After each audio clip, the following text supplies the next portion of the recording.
Alright, guys, what is up? Sorry, I'm a little late, 10 minutes late. Wow, what's going on with my voice? I'm like 10 minutes late, but I had a ton of extra time this morning, so I was like, kind of want to make a thumbnail for the tier list video. I just did that. I put it on an A B test because genuinely, I don't know if the thumbnails work better when there's like no thumbnail or when I make a thumbnail. I have like three different versions. I have just without a thumbnail, the version I made, and a version enhanced by AI. So I don't know, bro.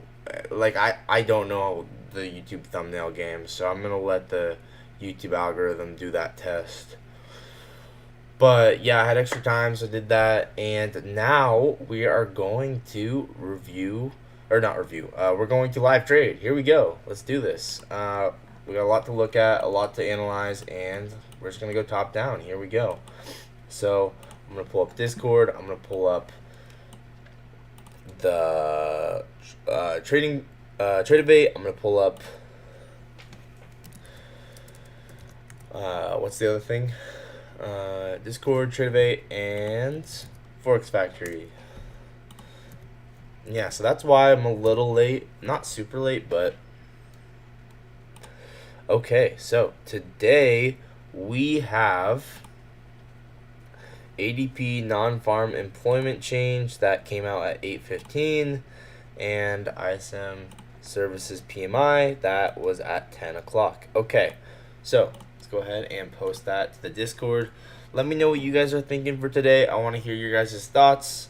I don't want to get tunnel vision ever, so let me know what you guys are thinking.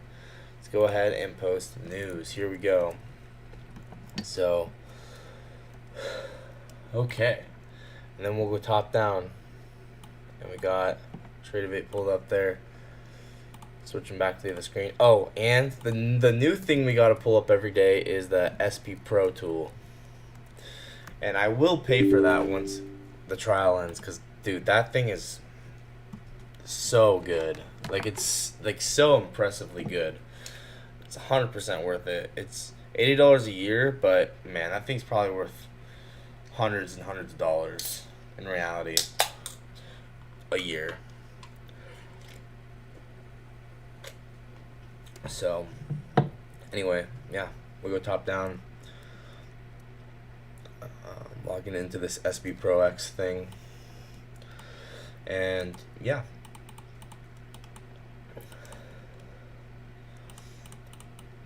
So, okay, connecting to it. Alright, let's start out on the daily chart again. So once again, we have this daily new week opening gap. This is something that I was talking about yesterday, how I wanted to kind of see this get respected, and well, so far we are respecting it. This is exactly what I was thinking could happen, and this is in line with what I was thinking, that Tuesday might make low of the week, and now we are possibly going higher here. And this is just loading real quick. So it's actually a new day opening gap, not a new week. Or wait, psych, it's actually a new week opening gap. It's a weekly volume balance. And yeah, it's in line with what I was thinking the last day or two, right? That we were gonna make low of the week within this, and that this could be a Phoenix model, and now we're going higher. What did I say about that possibly being Phoenix? Did I call that or what yesterday? I totally called that yesterday. I said right here, this rejection block might be might be Phoenix model, and it was so far, right? So we have this weekly volume balance, and then you can see how there should still be SMT there with this low, so we're gonna have to check, and it should be with ES. So you can see there's still SMT with this low with ES. It's exactly what I was saying was likely to happen, and so far this is playing out. And this is once again previous month's low SMT, which is why I like this so much. Previous month's low SMT, and we once again use this rejection block. So what is that? That's your Phoenix entry, right? So high time frame Phoenix entry, bang. So, okay, what next? Well, we're obviously delivering off of this, so I'm probably gonna be bullish. I mean, just most common sense thing with, especially with yesterday making low of the week. I don't see any reason why I wouldn't be bullish here, but we're gonna definitely need to do more analysis before we really get an idea. It's exactly what I was saying yesterday. It's exactly what I was saying. And then also the weekly stat map, right? I was saying that we were around that statistical weekly manipulation level, and well, you can see that now we're delivering off of it. So where's this Phoenix box here? There it is. Okay, so let's go ahead and start putting this in the journal here. Once again, this is kind of like an updated thing of yesterday, right? Where I said yesterday, you can go see here yesterday, I was marking this out as like, yo, this might be Phoenix, right? I said this over here, wherever it was. This one's the most obvious one, right? I said that this might be Phoenix. Might be Phoenix. And wow, what do you know? It's almost like we are using this as Phoenix. Exactly like I said we would.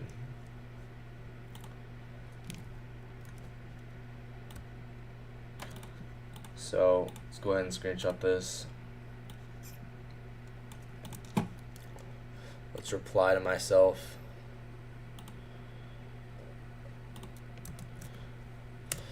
Let's go ahead and put this in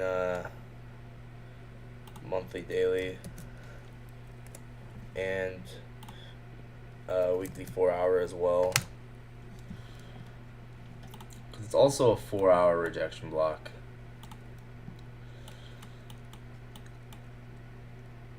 It's a 4-hour Phoenix as well.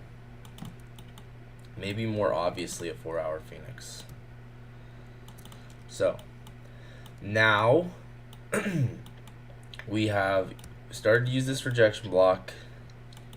We have swept out previous week's low, which is honestly relatively equal lows.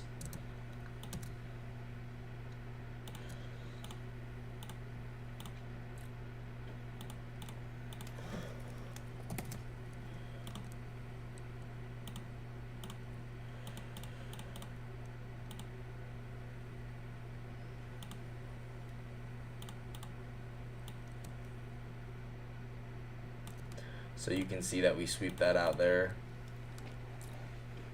And I guess that is previous week's low. And then, dude, I would say I'm definitely bullish today. At least till somewhere in these highs here. But we'll have to see. Let me know what you guys are thinking. Oh, you can't see my screen. So, yeah, let me know what you guys are thinking. We swept out previous week's low here.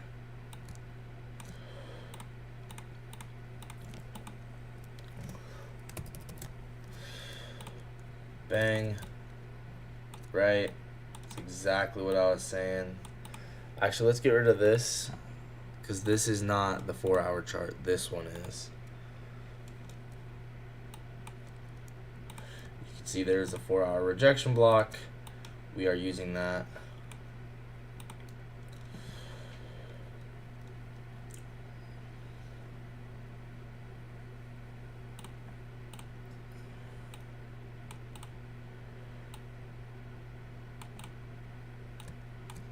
And mark that like there. Boom.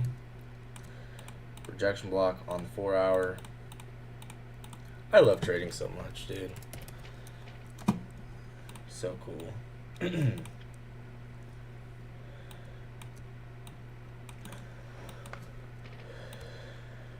Okay.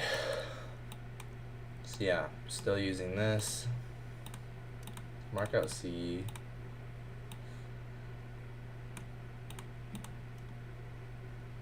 He did not use it, but still.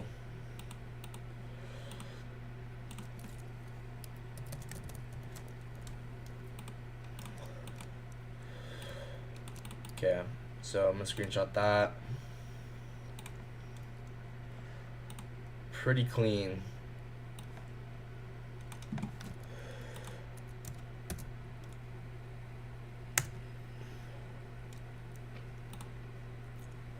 I was so right about that Phoenix yesterday. Let me actually just reply to myself here.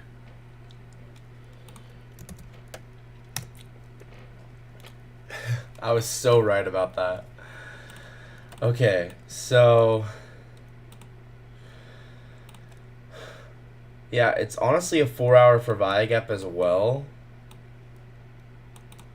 And so with that in mind, we could try and say, hey, let's actually use this 4-hour for ViaGap as a PD array.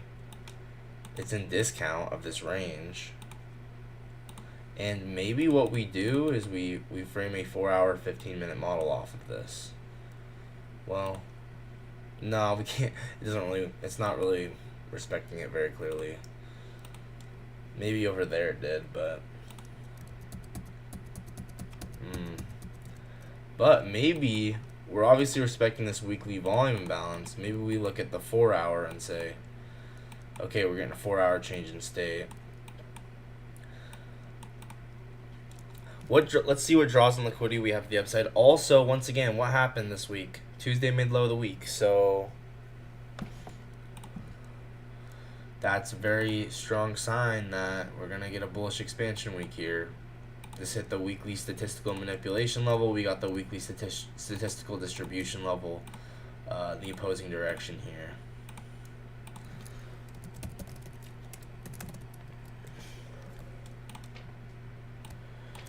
So weekly statistical distribution level, bang.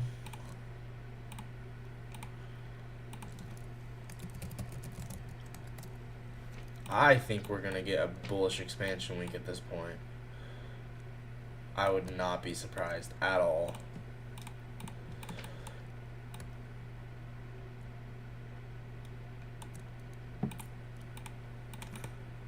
So there you go. There you go. So far, everything that I said last week playing out here. Not last week, yesterday. So far, everything I said yesterday. So, weekly manipulation, weekly distribution. Honestly, expecting this to be LRLR. And then rocket fuel to expand us to this weekly distribution level.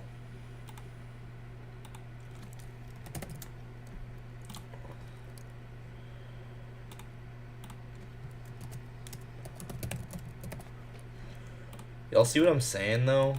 Like this, I think this is pretty clean. Let's take a look at true opens and see how we manipulated them. So once again, we want to use last month's true open here. So this is a true open of last month.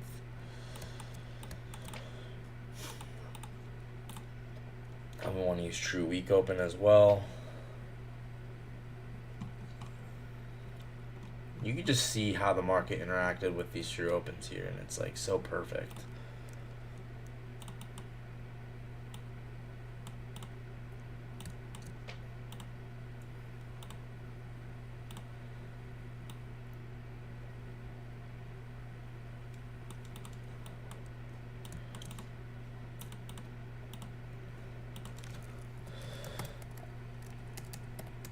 $18 Sunday, true month open.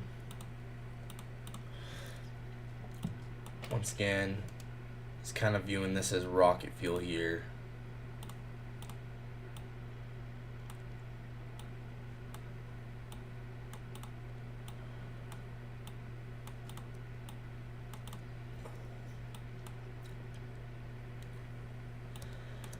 Let's look for true week open, wherever that was. Monday 18 o'clock. We're still below that.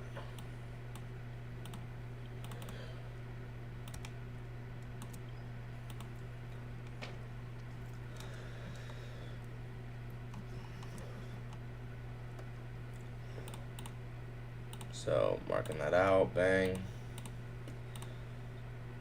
Yeah, it really does look like a bullish expansion week, honestly. And we probably manipulated the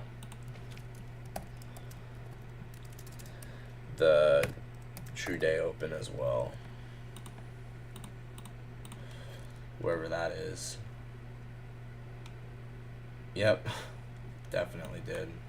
Right, midnight opens here, and we manipulated it. So, man, this is the most bullish day I've ever seen. It's so simple. Like, this bias is actually really stupidly simple. I don't know. That's just me, though. What do you guys think? If you guys are bearish, let me know. But I see no world where I'm bearish here.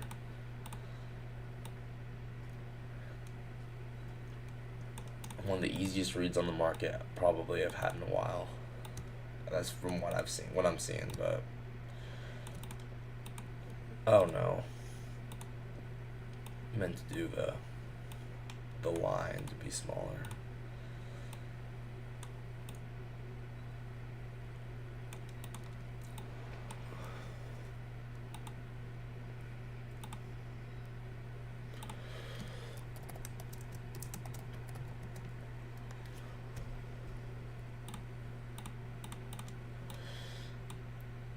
Yeah, like I said, seems very textbook of a bullish expansion week to create low of the week on Tuesday into this rejection block and then start expanding.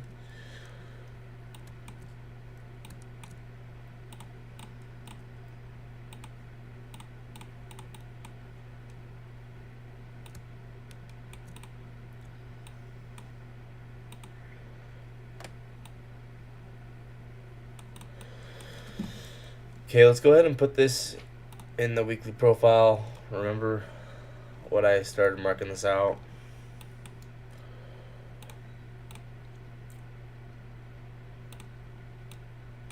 And then we have, I think, an opposing previous week's high.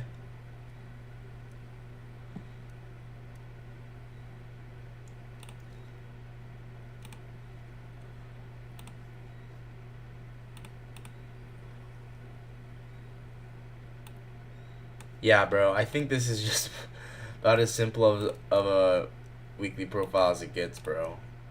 I don't know. Maybe I'm just crazy.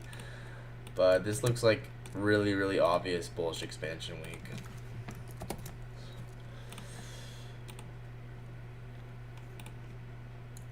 So maybe like we run the LRLR, we get a little bit of a retracement, and then we get a final push up to the previous week's high.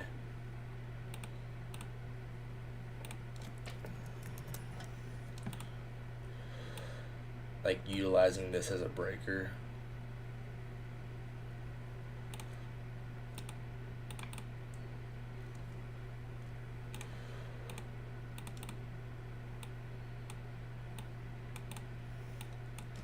Yeah, I could see something like that.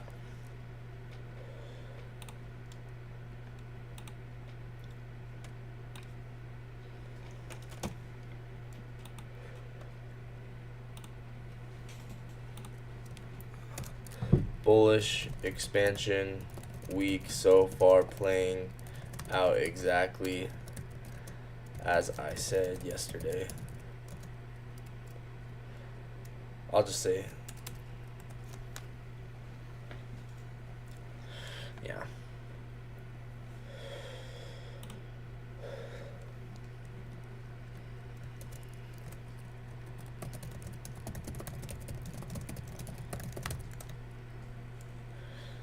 Yeah.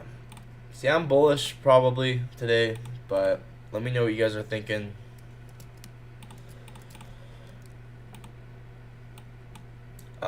We manipulated midnight super nicely.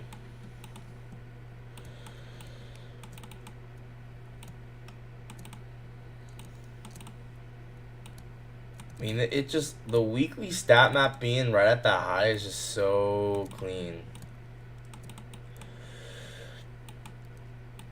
And now it looks like we're kind of starting to spool up towards these highs here.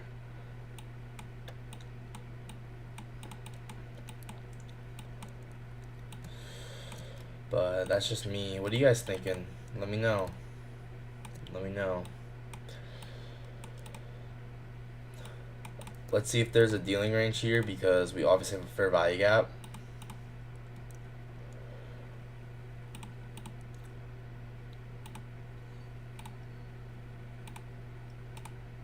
So if there's a fair value gap partition and a liquidity sweep partition here, that would be pretty cool.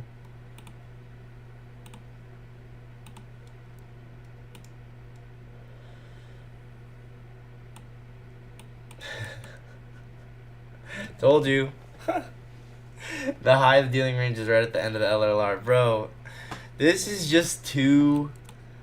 Oh my. This is just too crazy. Yo. The FVG right in the FVG partition. Liquidity sweep and liquidity sweep partition, bro. Oh my gosh. Yeah.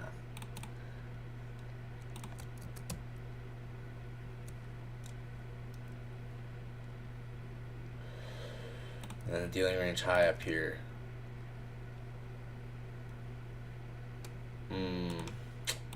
Yeah, I'm bullish.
Okay, so that's kind of cool.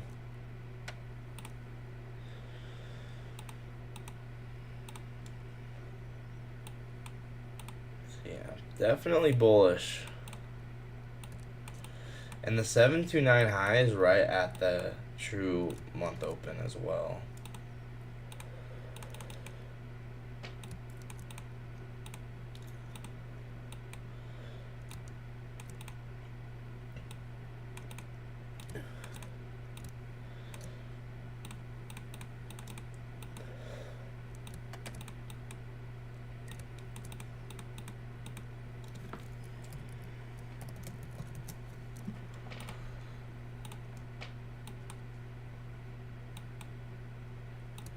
And we perfectly manipulate this into this gap.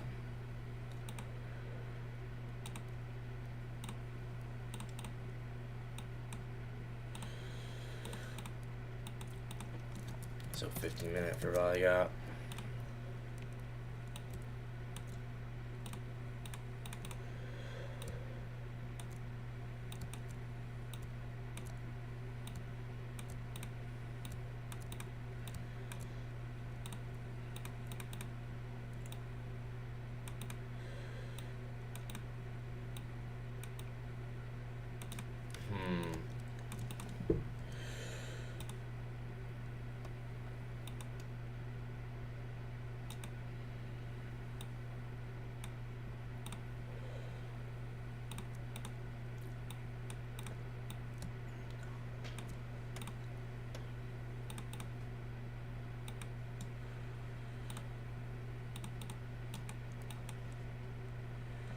Yeah, that's pretty cool, I can't lie.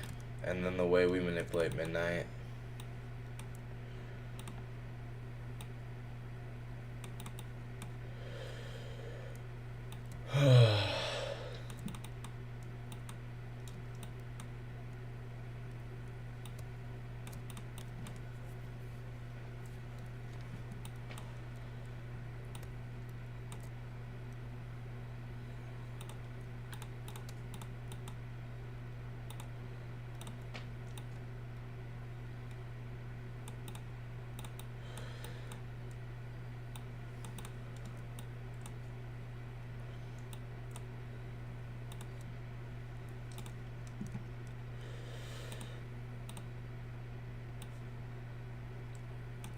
actually include the true opens here.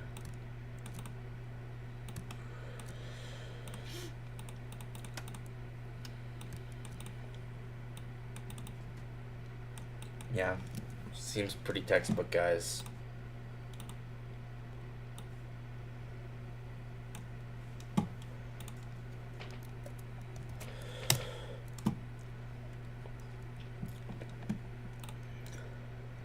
Okay, I guess, yeah, we're obviously spooling towards the strong liquidity. Every fair value gap's holding, well, somewhat.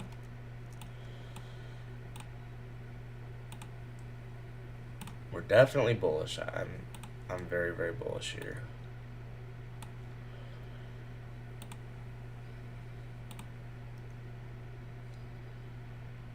Now, manipulated midnight.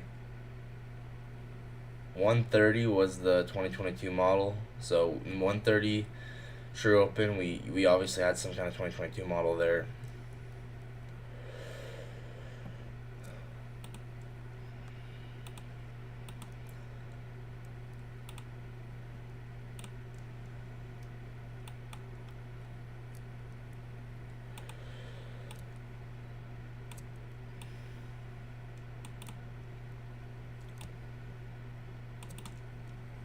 Let's see if there's an overnight gap. I think, yeah, so we haven't finished filling this, have we?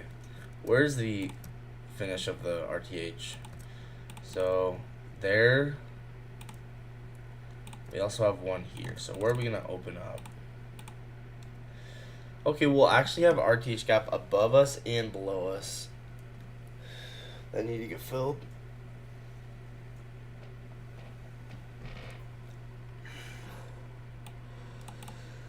Well, anyway, I'm still bullish on the higher time frame.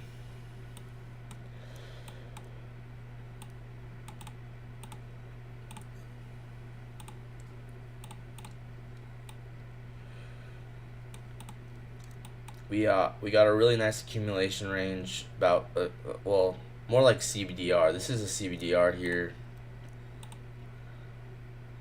So this is gonna be good to project out, projections up and down.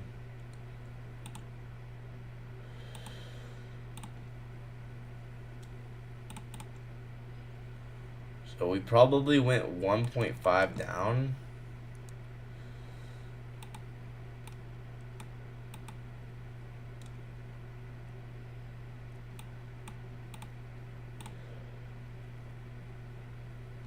And now, yeah, I would think we're gonna go up.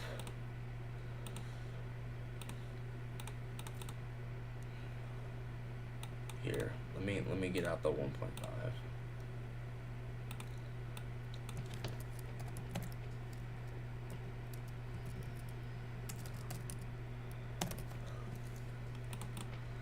Yeah, you can see there's negative 1.5.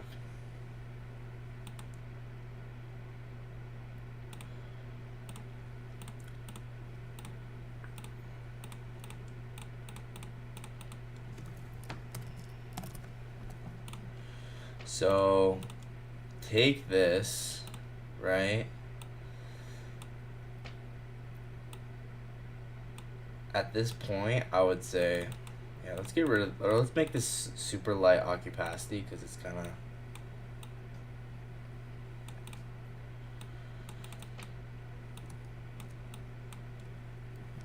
or let's just get rid of it. We know that that's a rejection block.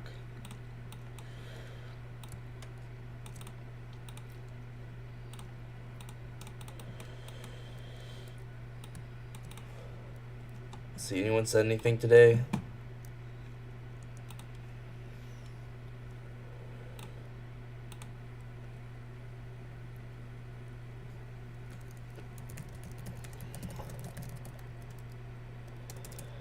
What you thinking for today? I'm super bullish right now. Let's go ahead, just to check, let's go ahead and see if we had orders getting filled here, because that's exactly what we want to see. So we want to see lots and lots of orders getting filled down here.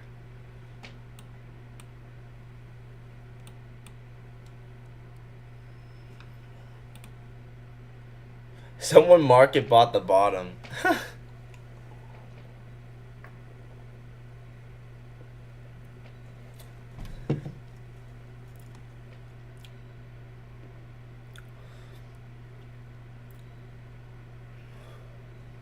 Let's take a look at the 5 minute.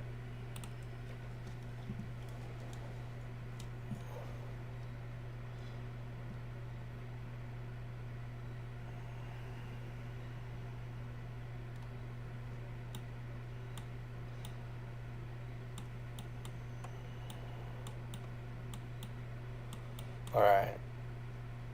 Yeah, definitely some good sized negative delta through here. Then you see we get aggression off of those lows. Negative delta, aggression.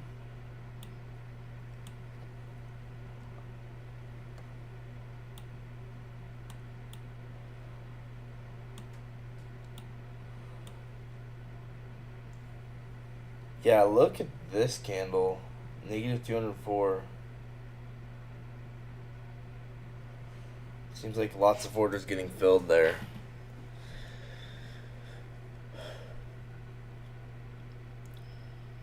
I think this guy knew something. He market bought right at that, what? Right at this outside bar. So yeah, this outside bar on the 5 minute is probably gonna be low of the day, honestly.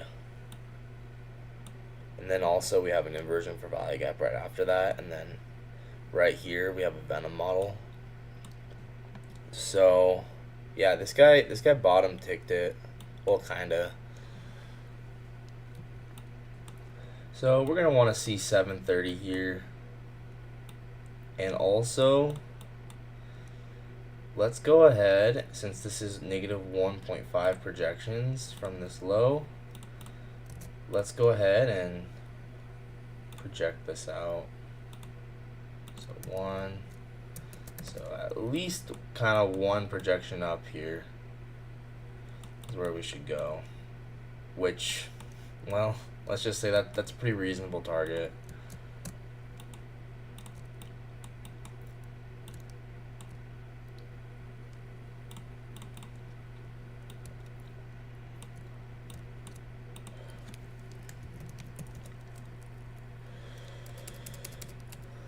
So 1.5.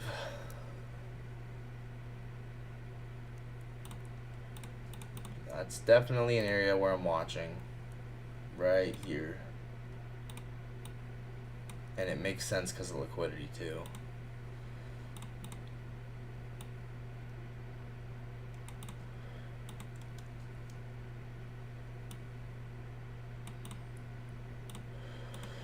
Oh, you can't see my screen. Okay. Yeah, so take this projection down to the low and then project it up. Okay. What is this line? I don't think that's anything.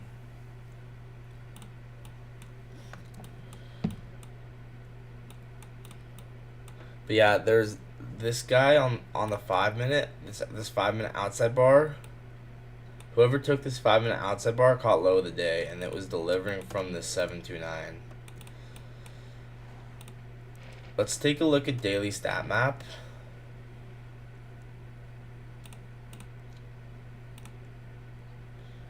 This might have been statistical manipulation, yeah.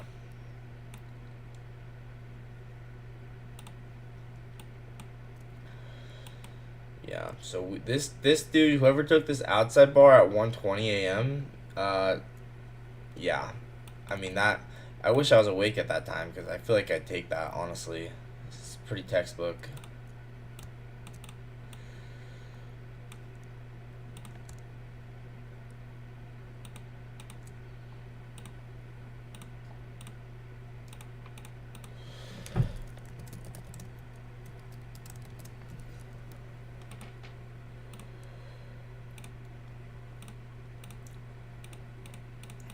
And it's at 1:20, which is a 3 for a 369.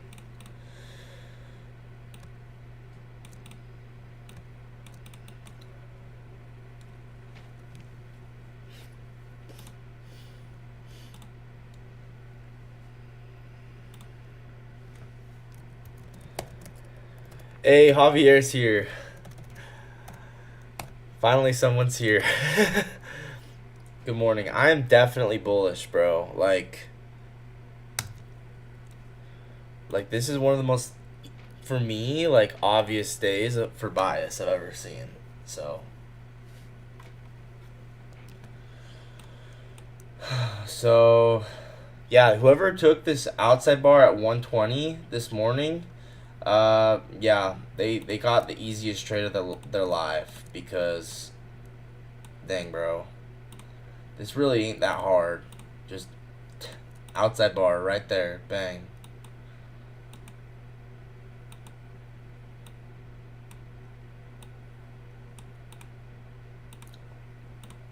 Like if you're just awake at that time, it's just easy money.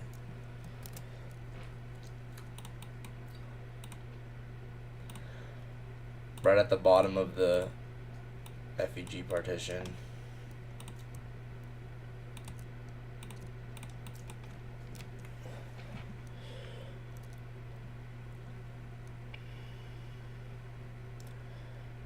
So, yeah, 5 minute outside bar down here, caught low of the day.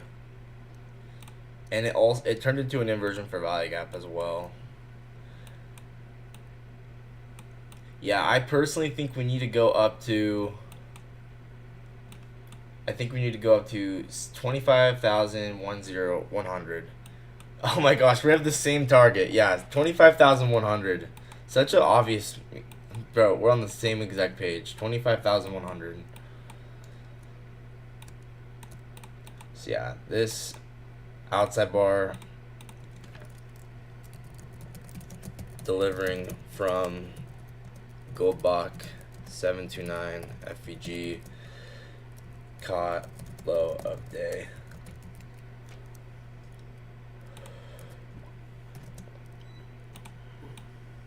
Such a sick trade if anyone caught that. And then we also had an inversion for value gap right after as well.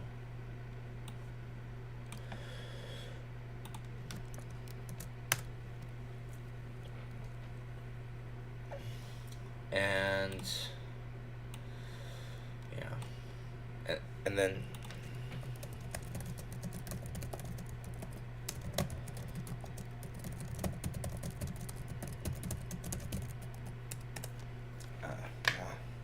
and then a Venom.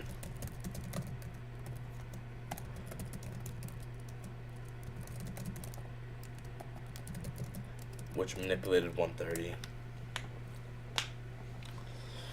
Yeah, that is such a cool trade. Dang.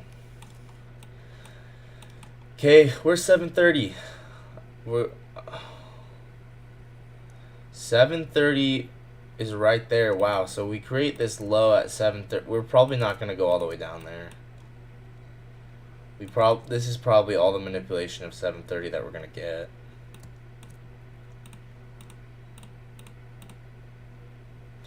But y'all see how this 5 minute outside bar caught low of the day, right?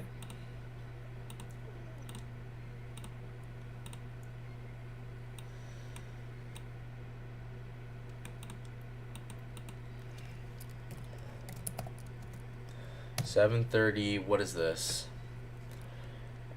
True session open.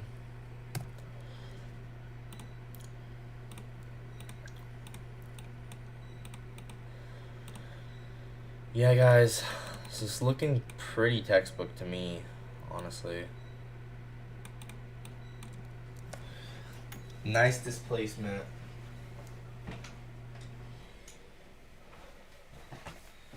We got market open in 10 minutes. Once again, I'm anticipating us to drop this LRLR. Let's find out more draws and liquidity to the upside. That's crazy. Oh, this low? Oh, it was a retest yesterday's New York Open? Dang. I need to start plotting session opens. Okay, so Asia high will be first target. Then previous day's high. Then PM high. Then eventually, well, yeah, those are the main targets right now. Asia high should be very simple. And then we will almost certainly uh, continue up to PM high, and then and also previous day's high. So these are all draws and liquidity to the upside here.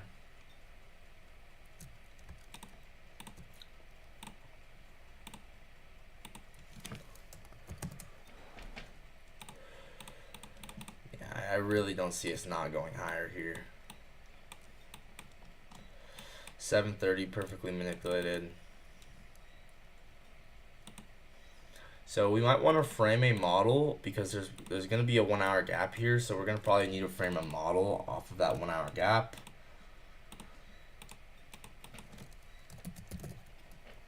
Asia, previous day's high, PM high. Easy draws and liquidity to the upside.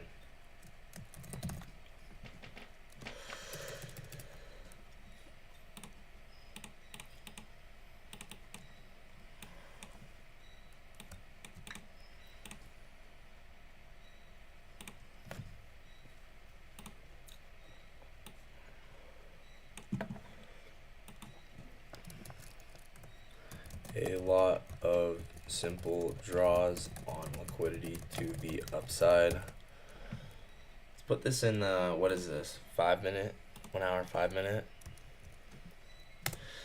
And then let's actually frame a 1 hour, 5 minute model, right? Using probably, I bet you we actually, dude, I bet you we use the Reaper. Watch this. Breaker. And then we have an imbalance and discount. So we do use this Reaper for value gap. Bro, I am just getting so good. I'm not trying to be cocky, but I'm getting like genuinely like I'm getting so much better at trading every single day. I can tell. Like this, like I'm seeing how this outside bar catches the low. I'm seeing how probably a pin bar off of the Reaper caught this low. So I updated it so hand of FA includes also pin bars off of Reaper for value gaps. So if I see for instance, pin bar off of the Reaper for value gap, I'm a consider that hand of FA. Bro, this is the most readable price action I've ever seen. This is crazy.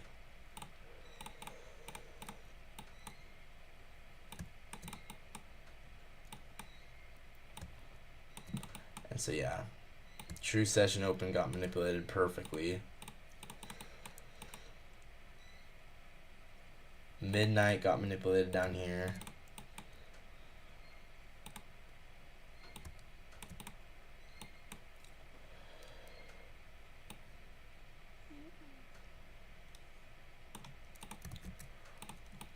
Bro, how does no one else see the market like this? Like, why is it just me? I don't know. And, well, obviously you do, Javier, but still, like, is this not the most obvious Reaper gap in the world?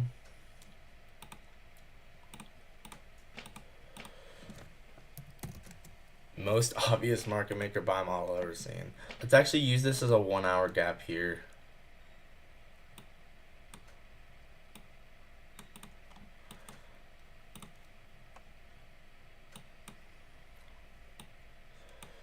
And then let's just frame this as a higher time frame model. So 1 hour gap. And yes, we use the actual 729, but I don't care. I just want to clean this up.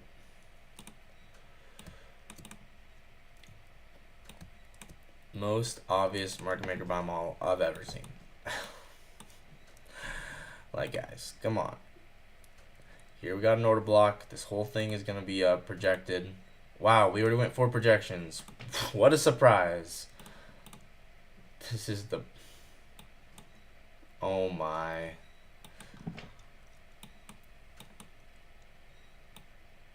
Trading genuinely just gets easier and easier, huh? And then, wow, we have 7 projections right at the daily range high.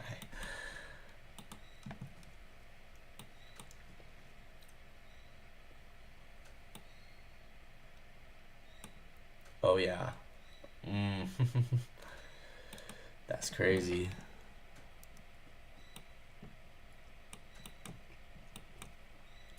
Yeah, I think trading is just getting like I think we're just getting better and better at trading. Like this is ridiculous.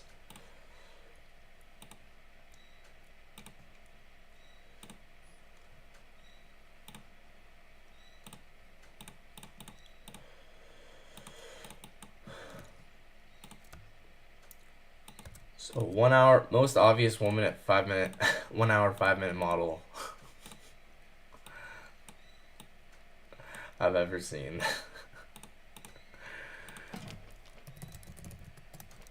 So good. I want to see us come down, get some kind of Judas swing, and then yeah, we'll continue higher.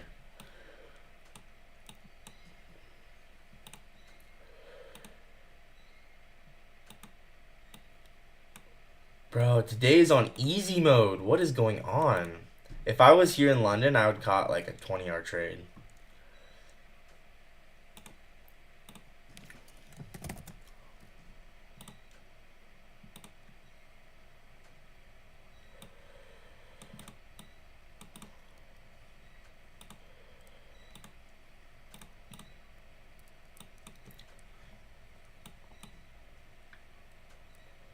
Meant a 1 hour for what I got.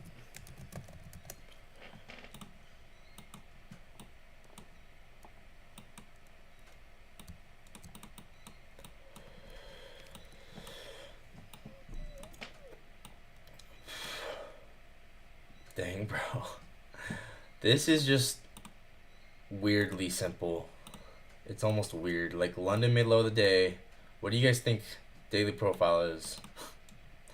London reversal, New York continuation. Bro. Trading is just getting easier. I really do think so. Because what the heck?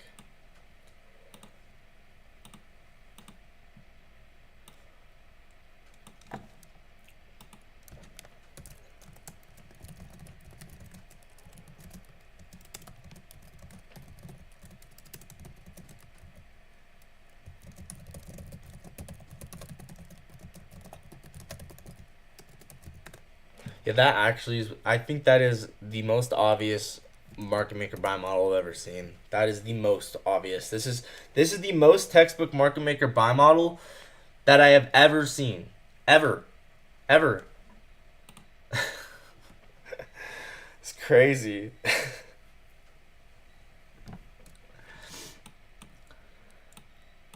Okay.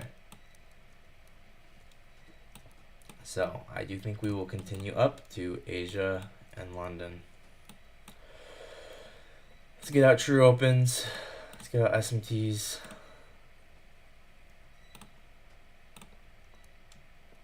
We are forming bearish SMTs.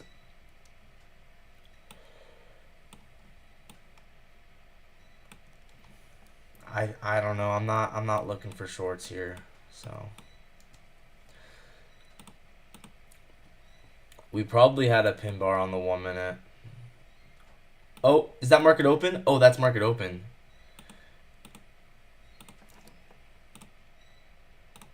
I'm not logged into Trade of 8. Shoot.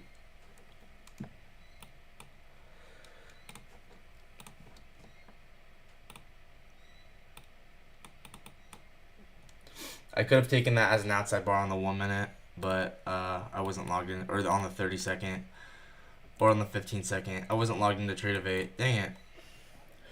So if I was logged into Trade of 8, I would have taken this 15-second outside bar.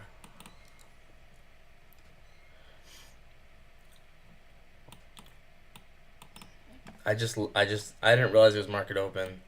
That was just really fast.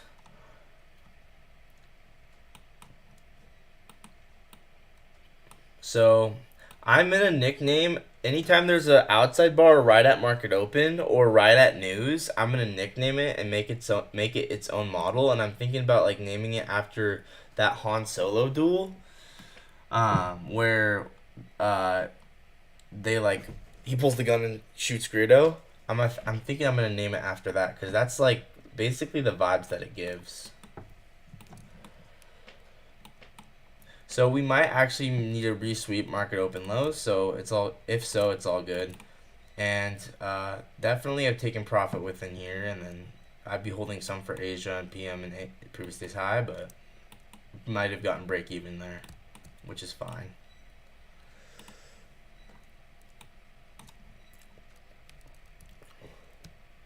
Okay, back to, I want to look at SB Pro again. We got to switch this back to the 15-second so we can really get an idea. Once again, I'm not bearish, so I'm not shorting.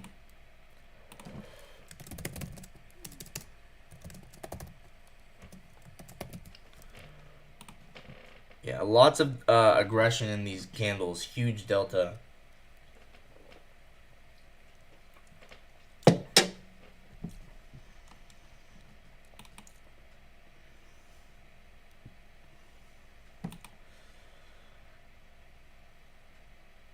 I want to see 922.30 taken. So this is not actually the true open. This is something I realized from yesterday. So we want to watch 922.30 get taken, and then we have a Reaper imbalance here. So if we get a pin bar or an outside bar off of this Reaper imbalance, I will go long off of that.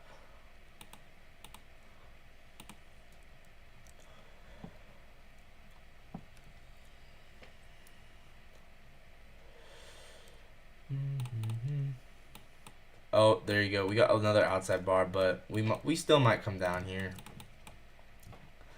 Any first percent for value gap or new day opening gap? I don't think we have a first percent for value gap yet. We do not. So we might actually use this thing here, which is fair. Yeah, we didn't need to come take the true open, but honestly, we still could. But it's just so bullish, it might not.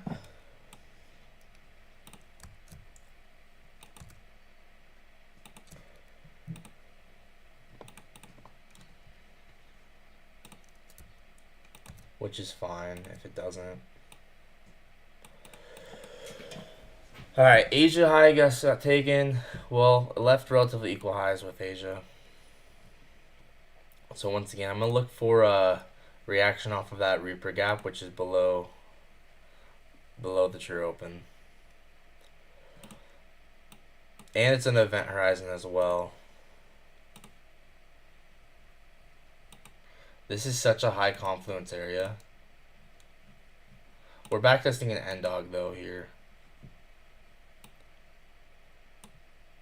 Yeah, we're probably just going to go higher. Once again, I think a 15-second outside bar open would have been the move, and very likely I probably would not have gotten break even. Yeah, I don't think I would have. So, but it's okay. I think if anything, it's actually okay because if we do get a retracement, I'll probably get a better entry.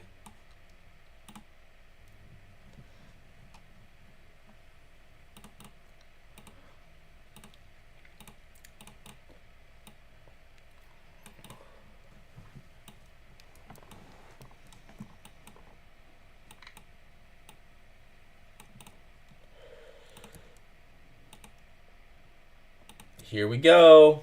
Alright, I want to see us come down here. Use this area. And then pump us up to previous day's high. So probably like a 5-second outside bar or pin bar off of this would be good. Let's pull up S&P to see if it's a precision swing point, and then we should be good.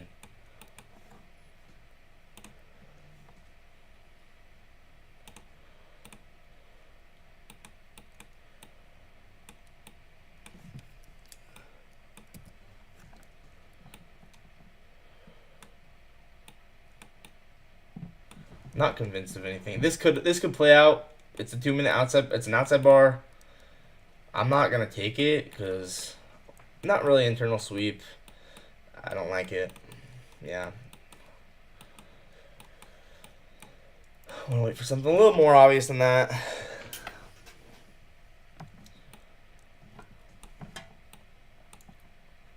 Such a high confluence area here. Alright, this is exactly what I want to see.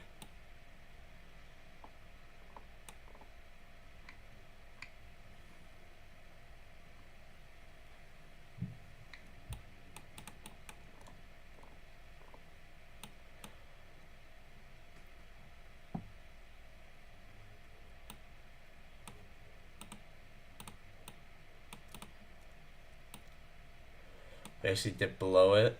We might be using this gap actually.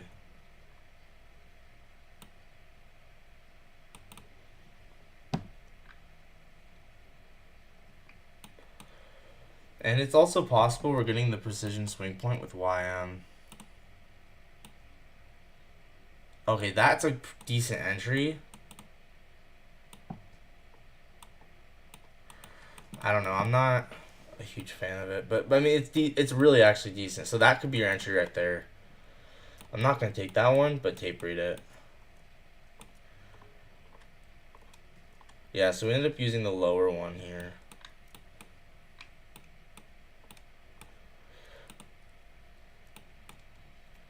Okay, 15-second just inverse there. I think I'm gonna be a little more patient. We might need a higher time frame internal sweep. But yes, we did use this imbalance instead. This Reaper imbalance. And it's all good. Like, I don't need a bottom tick. That's the thing. Like, if we do start moving higher here, then I'll take something else.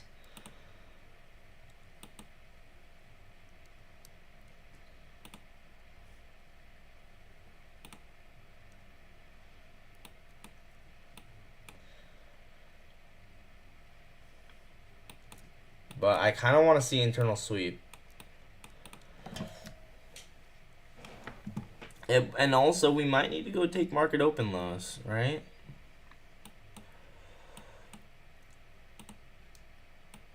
But I do think we're going to go higher here. We do have a new day opening gap below market open lows. So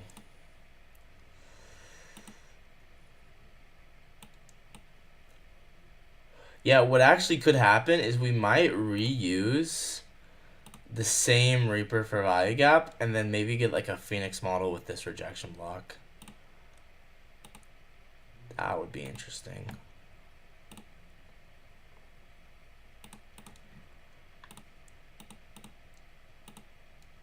Yeah, see, that other one didn't work out. Now we got the break of this low and now we're rejecting it. But we'll see, we'll see.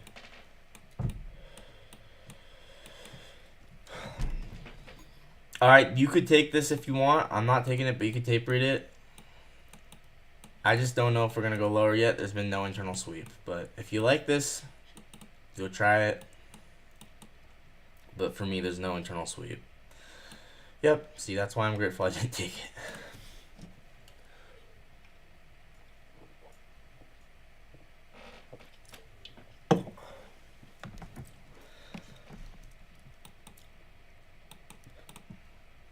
What is this? Oh, that's... Okay.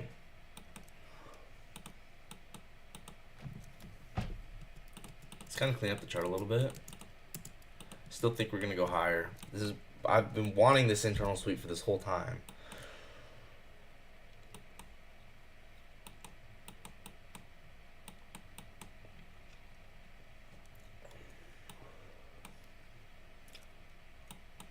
Okay, now we have a rejection block with market open. This could be Phoenix.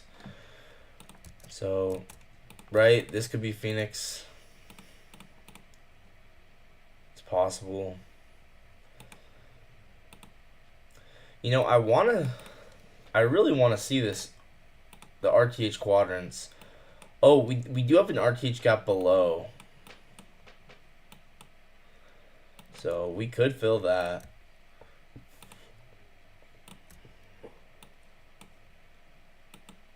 There you go. Phoenix is playing out again. But I don't know. I kind of think drawing liquidity is just too bullish here. So we finally got that internal sweep. So now it's probably ready to go for longs if this ends up being Phoenix, which you can see we are getting a perfect reaction off of that rejection block. It's actually a pretty good rejection block. So 1 minute rejection block.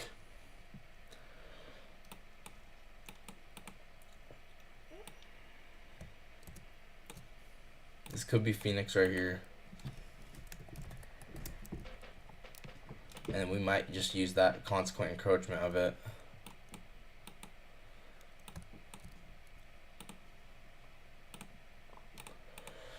I do want to wait for something kind of high probability though.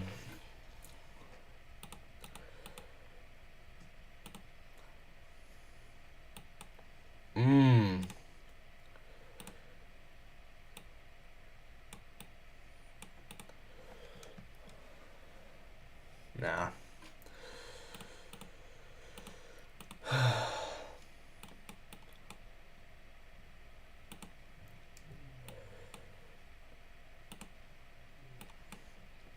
Dang. Like I said, we might reuse this Reaper gap. Which makes sense because it's right at 730. And why do I have S&P and YM open? Because I want to see if we get a precision swing point, then I want to take advantage of that. That's why.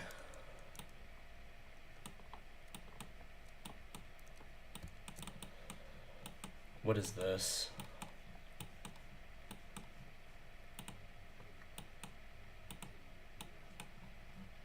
I'm still bullish.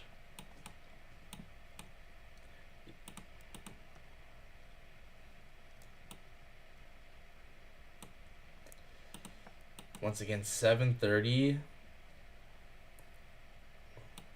Oh, that was this. This was the original 730. I don't know if we're going to go down to 730, honestly. Is this the first one for value gap? Wait. Okay, first one for value gap's right there. So we actually are not inversing the first line for value gap. If this was a first line for value gap, I would take this as an IPG. But it's not. This one is.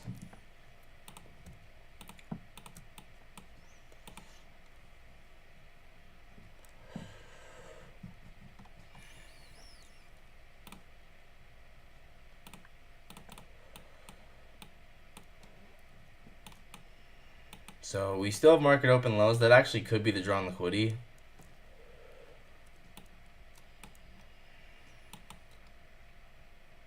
And we still might use this. Honestly, if we take market open lows using this, this is actually going to be pretty nice for longs.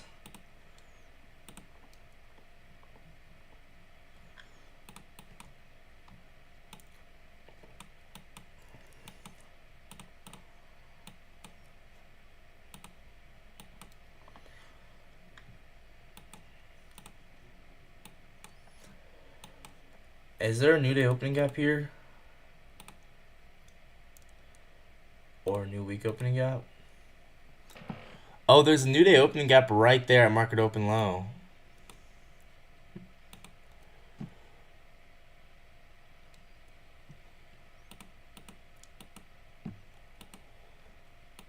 We might be wanting to fill the RTH gap. I'm still bullish. I'm anticipating this to be a Judas swing.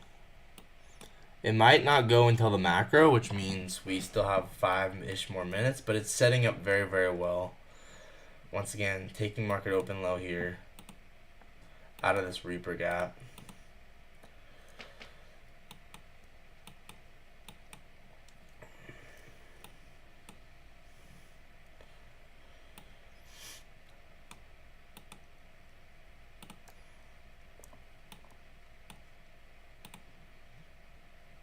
And new day opening gap.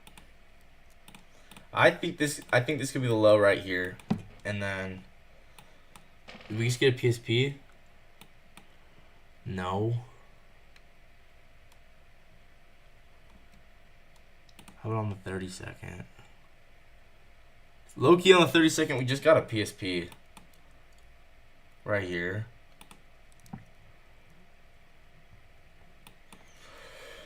So this could deliver us up. All the way up.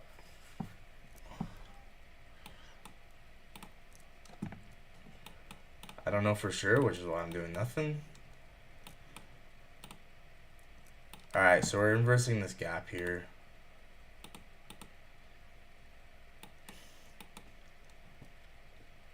I kind of want to wait for sure until the macro, and then we'll go. But yeah, we did get a 30-second precision swing point here.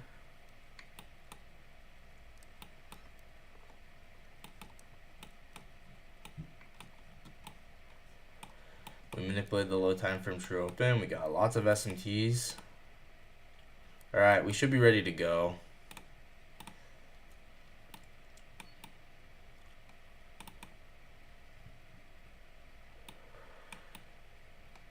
If we inverse the first line for value gap, that's probably going to be my entry.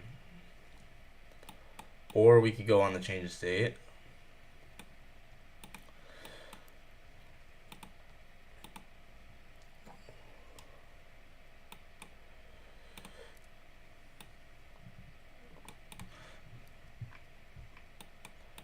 We're about to get the change in state.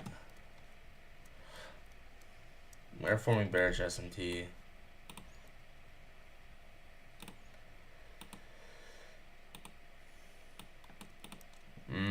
That's not a great candle. We'll see though. Fair value gap.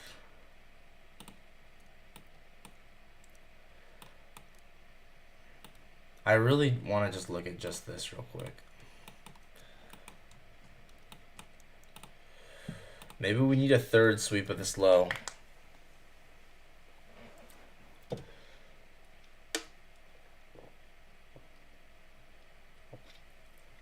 We might need a third sweep of this low.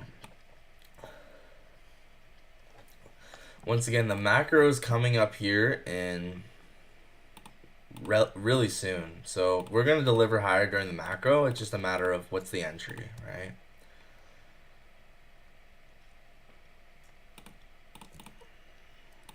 All right, so you could take this if you want to.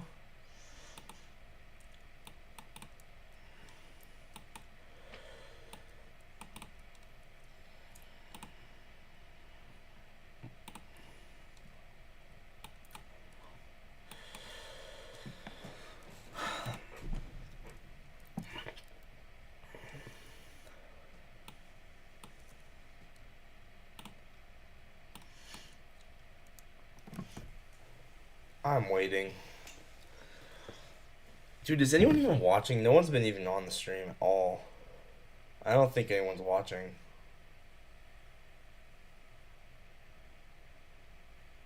Yeah, there's only one watching.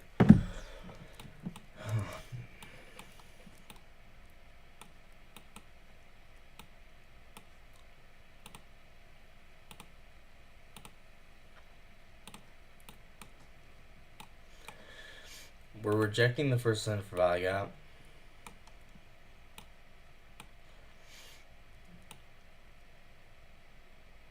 Hassan's here. Nice.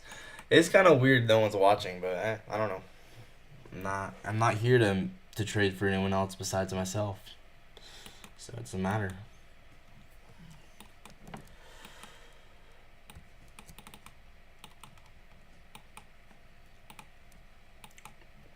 Okay, we might get a third sweep of this low, which would be perfect. Textbook Wyckoff, right? Where we go sweep, sweep, third sweep. At that point, we have this high confluence area.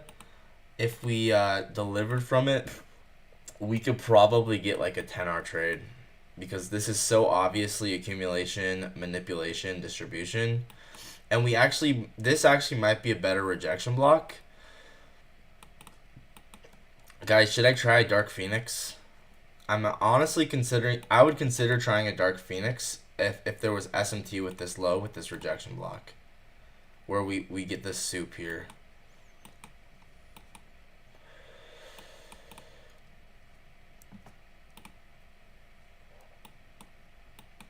But yeah, you can see how this could possibly be Wyckoff here. Meaning, like, I would want to see a final sweep, Let's check absorption. We haven't even looked at SB Pro that much, so let's check real quick.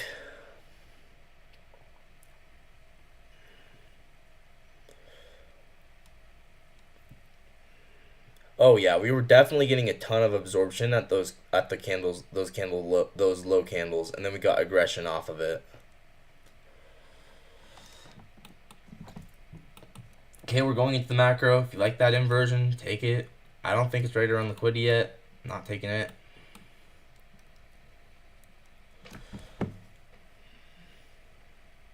Once again, we might need to take this third low here.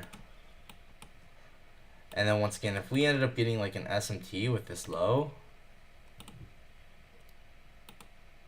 Okay, so this inversion. Hey, what up? How's it going? Just being patient here. We're retesting this. We retested this 30-second change in state. So it might just be all we needed was this internal sweep. Honestly though, what I would prefer is seeing this used as a 2022 fair value gap. What I'd prefer, I don't know if this is gonna happen because we're already displacing up. What if we inverse the first line fair value gap? Might just go for something off of that, but my hope is we actually use this as a 2022 fair value gap and then go higher here. I don't think we will though necessarily. Maybe we will.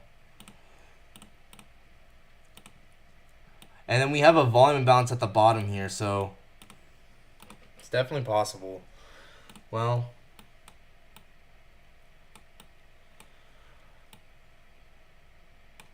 yeah, it's the macro. We should start expanding. But I'm not taking this first line for value gap inversion with the bearish SMTs. And, you know, it might end up working out really nicely, but it's just a, you know, just a reality of it's not worth it for me. So I'm not going to take this because there's bearish SMTs. So even if this inverses, I'm not taking it. Just the reality of I want to really not. Yeah. Once again, I'm bullish, so I'm definitely not.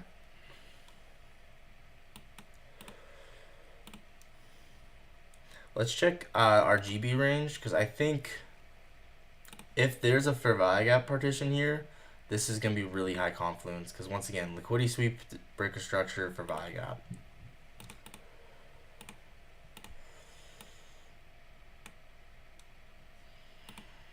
Oh, I think this is fitting in the dealing range really well, actually. Hang on. Let's turn it up one.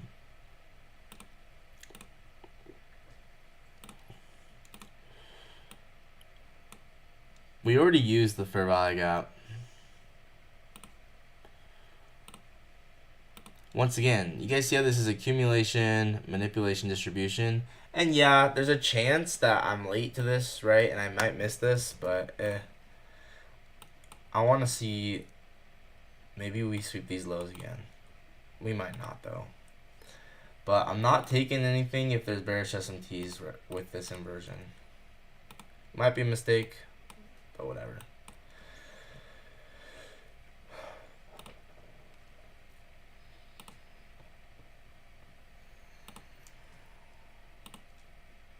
Now we have this 22-minute true open. I think we need to take that. And then the 10 a.m. candle will form down here.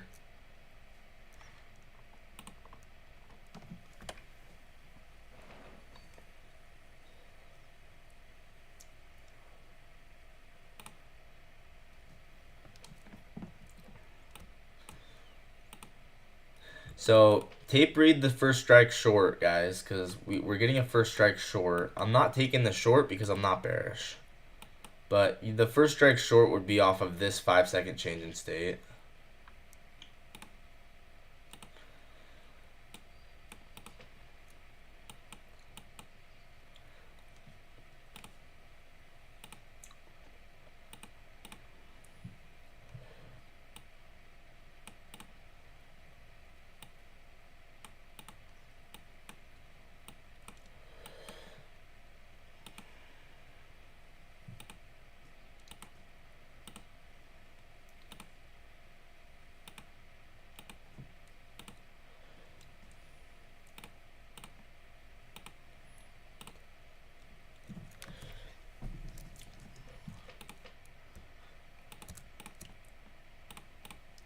tape reading because I'm not bearish.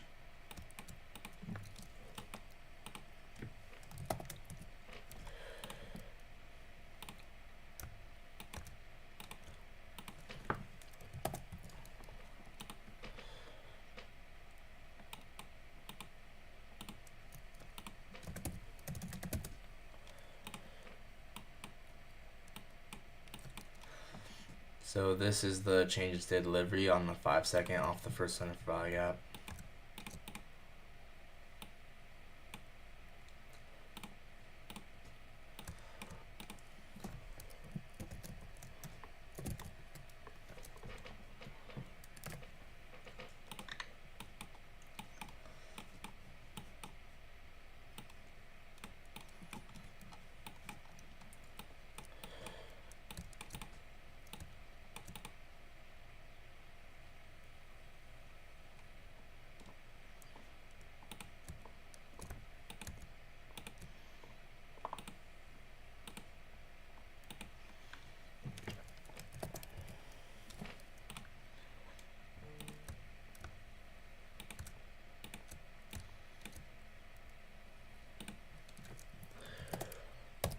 Once again, because I'm not bearish, I'm not taking this. This is just a tape read.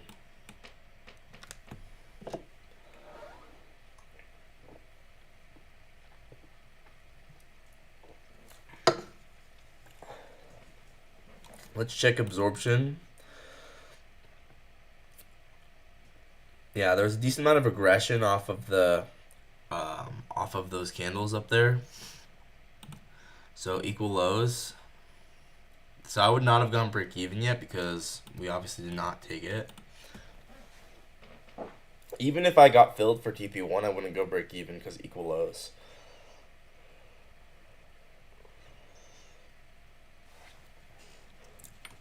Alright, so now I would go break even, and now let's just see how this plays out.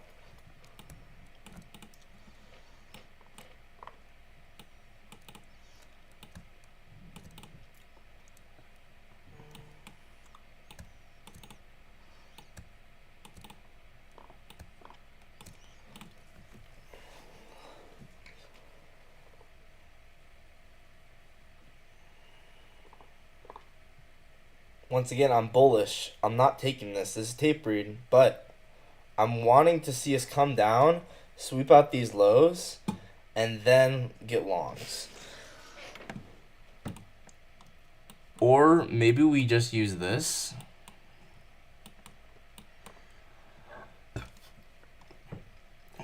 This volume imbalance down here is very, very nice. This is a vulture gap. So that trade would be break even, by the way. Oh, we got an outside bar. No, that was the trade. Oh my gosh, you guys see that outside bar? Oh my gosh. Whoa. The outside bar was the most clean thing I've ever seen. Wow. Y'all see how instantly we went up after we got that outside bar with SMT? Whoa. Yeah, that was the trade right there. Jeez. I missed it. That would have been the trade. That outside bar would have been the trade. I don't know, guys. Is it worth even tape reading trades that are against my bias? Might not be worth it next time, low key. But because like if you just simply wait for the trade with your bias, look at that, man. That one already would have hit, and we're gonna probably continue up to previous day high here. Oh, man, dang it.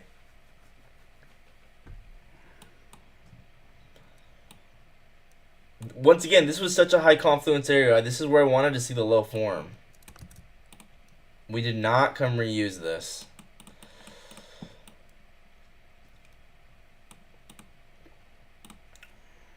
I'm not shorting. We're within the macro. I told you we're going to go higher during the macro.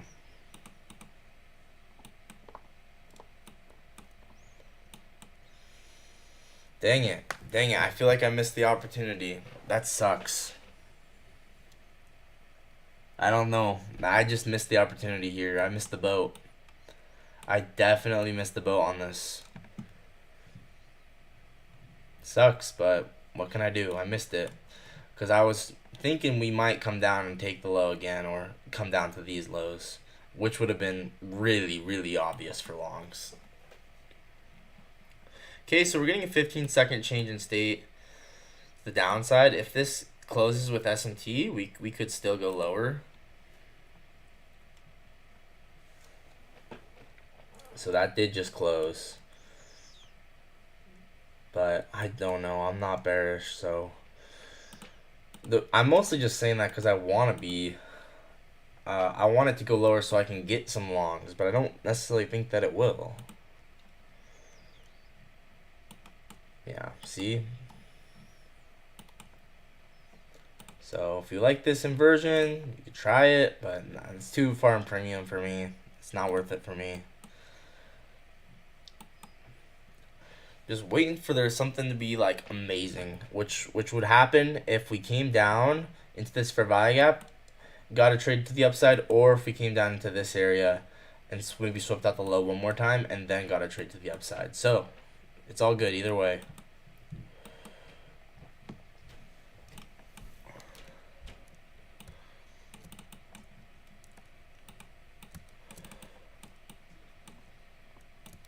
Definitely still bullish.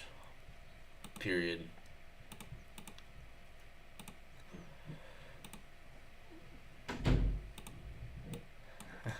Perfect. Okay, this is exactly what I wanted. We're getting some aggression off of these lows. We got a lot of absorption within these candles here.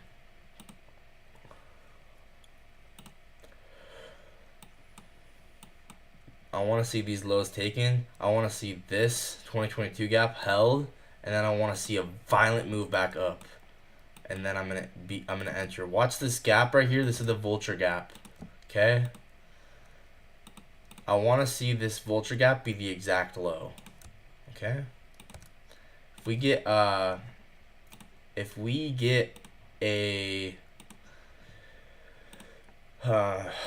if we got a pin bar or an outside bar off of this, I'm in, and I would take this up to probably previous day's high, or I would scale out. Maybe we only take this low though, right?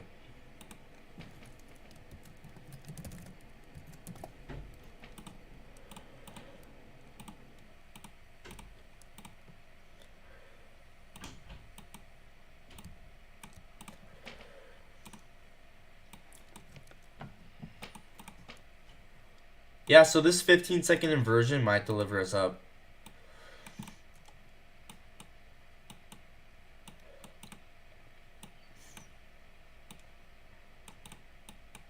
We're still on the end of the macro, so you see this 30-second inversion. I actually really like this trade, but if this external gap does reject us, I don't know. I would rather get the trade down here. Does that make sense? So this is decent. This is a really decent trade. It's just an A plus trade would form down here. So I'm just gonna wait.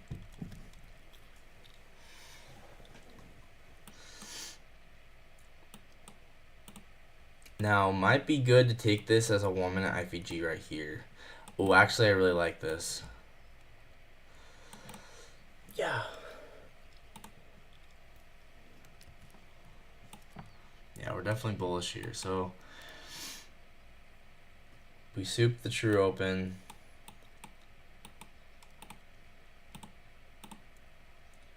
Yeah, I think this is pretty good if we get this.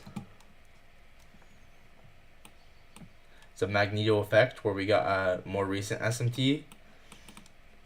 Oh, forming outside bar to the downside. Woo! It might actually reject it. But watch. If it instead violently closes higher, you could take it.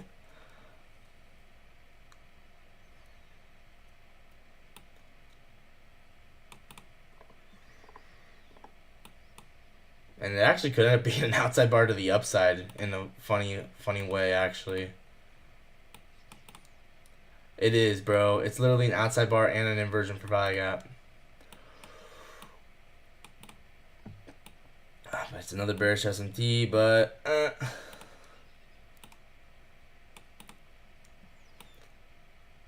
you like this, you could try this. I don't know now. It closed with too much of a wick.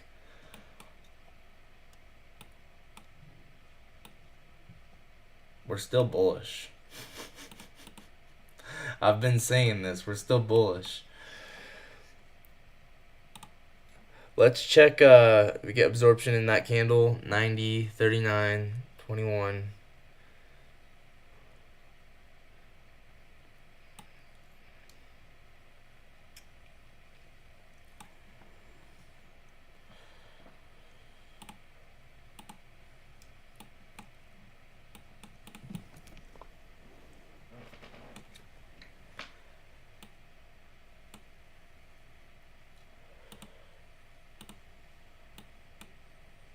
Once again, we still have the first presented for value gap here.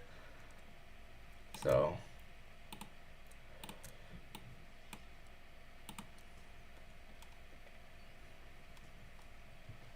that inversion down there was nice. I told you it was nice. It could, and it was decent that it could work, and it did work. Once again, I prefer longs from down here. That's why I didn't take it.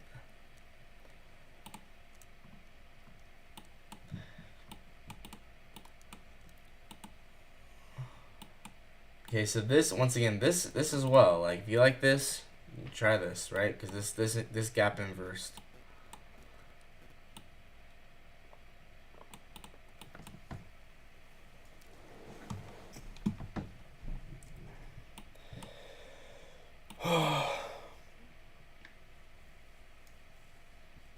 Alright. Yeah, so everything I said that was going to happen has been happening, so, but it's all good. I just didn't see something that was good enough. Once again, 15-second long here. I told y'all this was decent.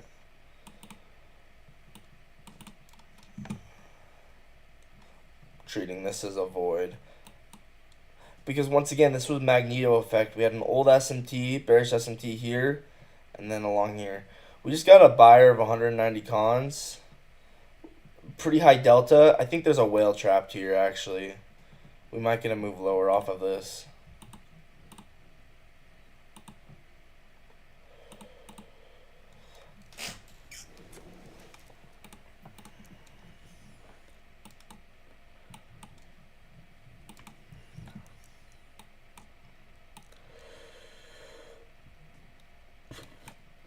Okay.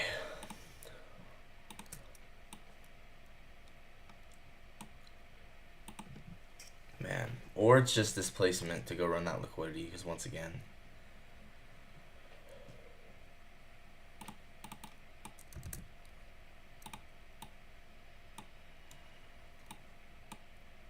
Okay. That's exactly what I said was going to happen. Proof stays high. So you can just see the accumulation, manipulation, distribution here. Alright.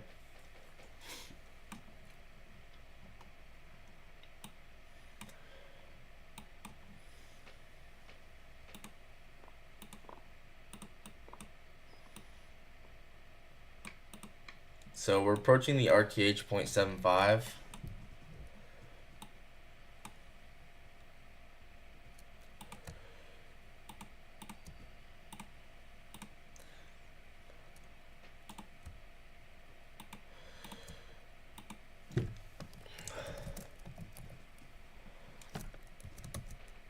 Yeah, no regrets. I haven't taken anything because it's just, I haven't seen anything I liked enough. Even though I kind of knew the whole bias, it's all good.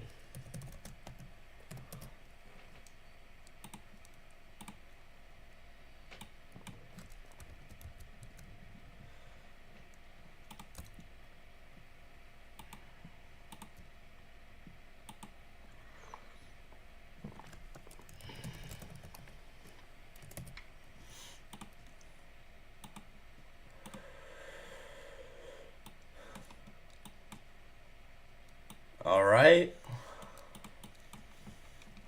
Bring us lower here. Once again, there was I told you that there was a whale. There's tons of whales trapped here. We have super high delta candles there. 369 contracts within just this one candle over here on the 15 second. A ton of absorption within these candles.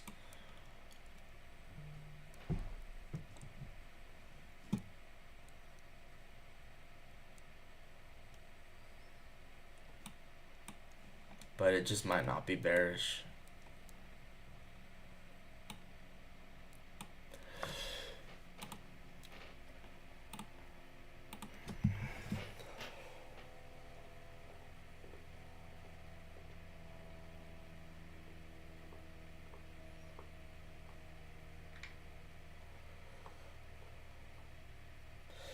Dang.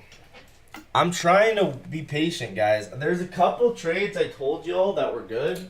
Like, a couple trades that were better than the rest that I told y'all that were decent. The two that were which were the 1 minute outside bar here, which instantly went up to this high, and then the 15-second inversion with SMT with magneto effect up to these highs. Those were the two trades that were better than the rest. All the other trades were just mid, and now we're just continuing higher. So this is the whole bias. This was kind of what I thought was going to happen, and it's okay. Sometimes this is going to happen where you don't really get something you love, and that's okay. We might reject the RTH 0.75 here.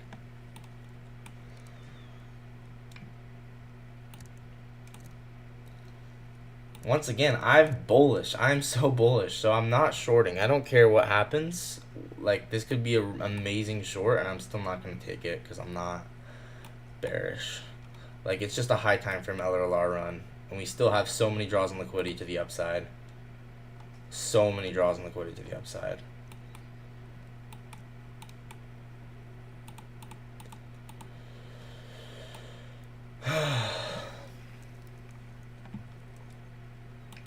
I wish it was just a true manipulation, like where we just cut through everything and then got a super obvious close higher. Maybe revisiting the first center for value gap, actually. That'd be kind of cool.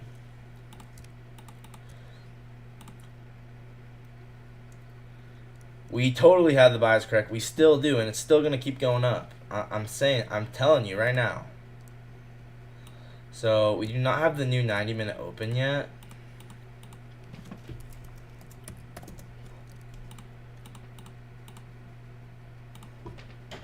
So I told y'all there were whales trapped up there, that if it wanted to go lower, it could. And it is. So we're revisiting Asia high. Ooh, that's a nice pin bar. Was that a new day opening gap or anything? So if there's a new day opening gap here, this could have been the low. But there is an event horizon, but I don't like it.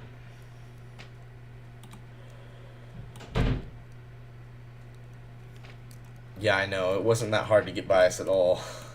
This is such a nice pin bar, and it was off of that event horizon. So let's see if that was a precision pin bar.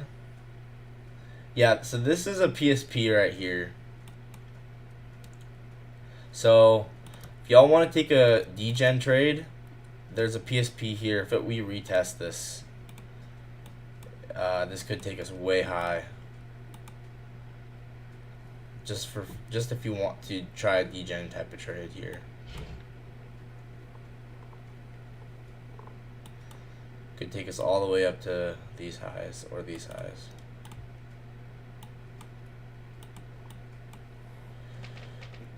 This is just if you're a degen. I wouldn't take this normally. But the reason is because it's off of the event horizon there.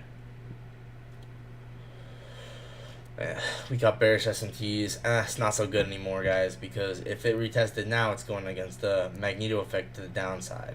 So once again, I told y'all there's tons of absorption there. So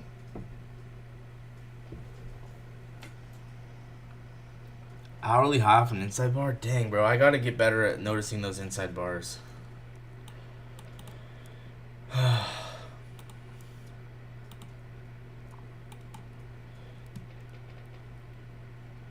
No way. W.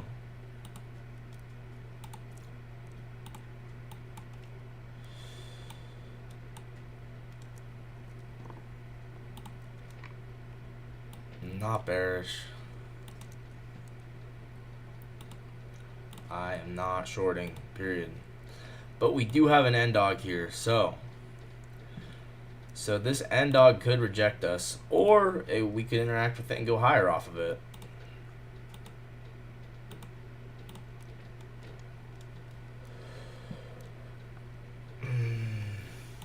It's okay I didn't take anything so far. I'd rather have been certain.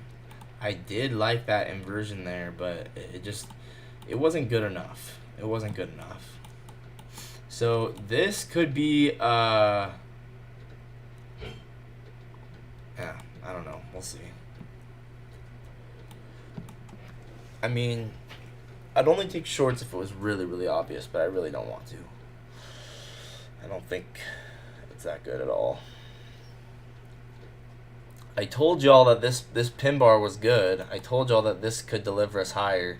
And if you entered this pin bar on the close and you saw that it was a PSP, then you'd already be at 4R if you took that.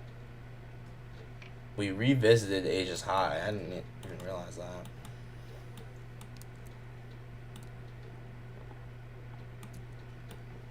We just got a lot of Whales market buy above that high.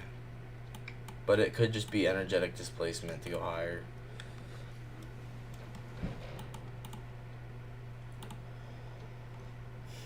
I don't want a long. We're too far in premium. But I know we're going to run these highs.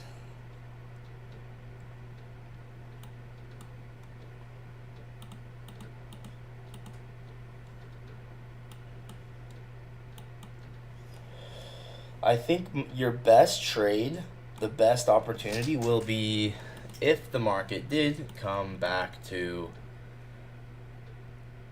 Oh my gosh, so we actually have the first one for value gap and probably a Reaper gap here. Very similar price level.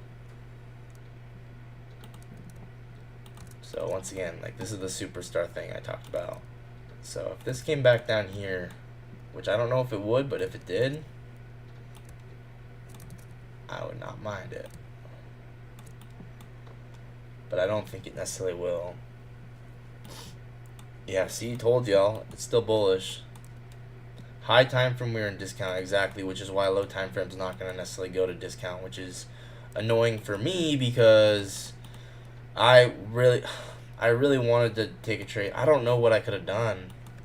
The main things were, I think that 30-second inversion with S&T, taking the 90-minute true open was probably the one I had to take. Or the 15-second is what I meant. I think I had to take that 15-second inversion right here with S&T.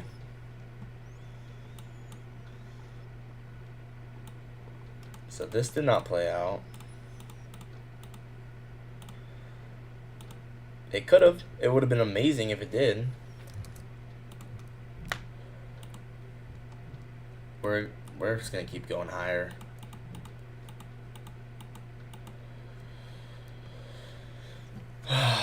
It's okay. If I don't get a trade today, it's fine. I just have no trades. That's good. It means I didn't take a loss.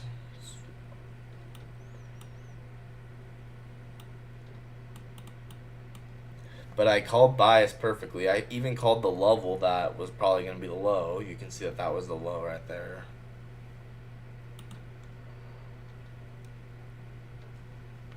And I told you guys that this was a 30-second precision swing point. I said that. I said this is a 30-second precision swing point off of... Remember I said we might reuse the Reaper. We might reuse the Reaper manipulating 730 and then get a precision swing point.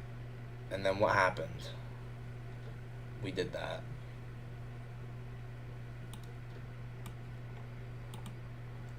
So... Oh wait, sorry, that's 730. This is not 730, but still, we reused it. Dang, I don't know what to say other than I was trying to be patient, didn't get what I wanted, didn't see anything. That's okay. No trade is way better than a loss. But I totally knew where we wanted to go. The trade, what it should have been, guys, the precision swing point here off of the Reaper and off of the New Day opening gap.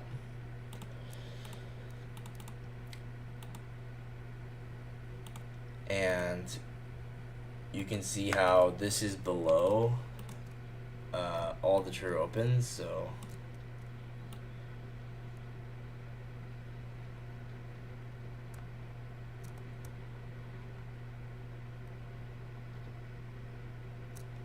there's 922.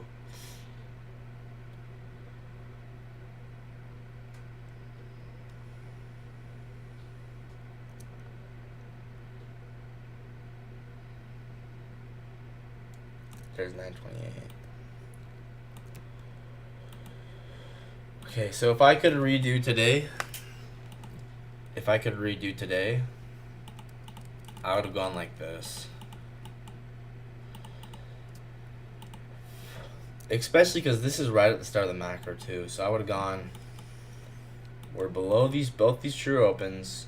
We got a precision swing point right at that low right there. And it's not with ES, it's with YM.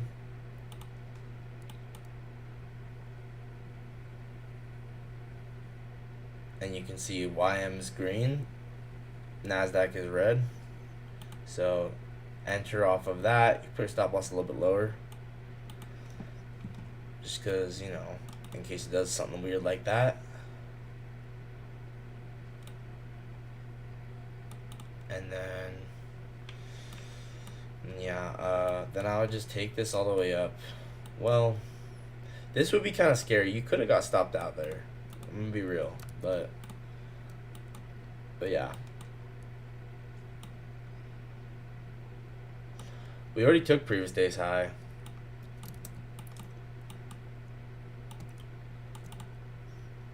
We just filled this RTH gap to the upside.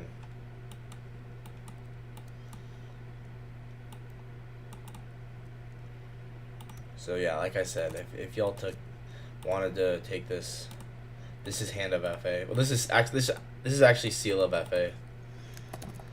So precision swing point off the Reaper. That would have been a really nice trade.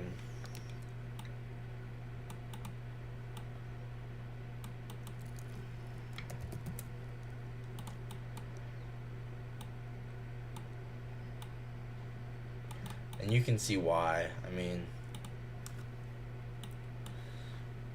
this is previous day's high.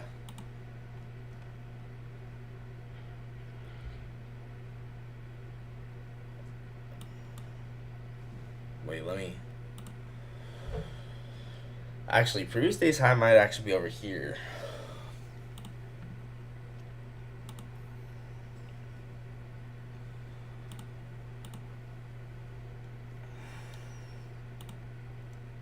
Yeah, we have that previous day's high, but this is also a previous day's high.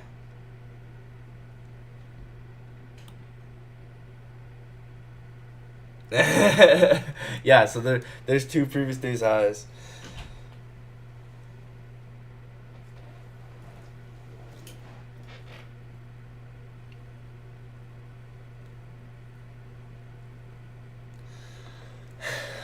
Dang. It's exactly what I said, but hey, discipline.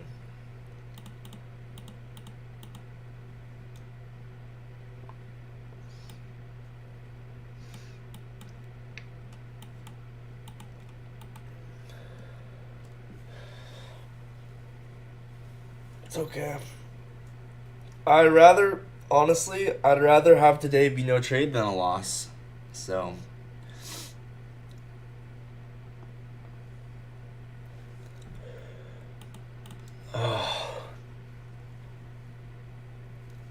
Alright, I'm gonna step away from the charts, but that was pretty nice tape reading. I called price pretty well, I think. I said that we were gonna go higher, and we did. So I'm gonna go on a little walk.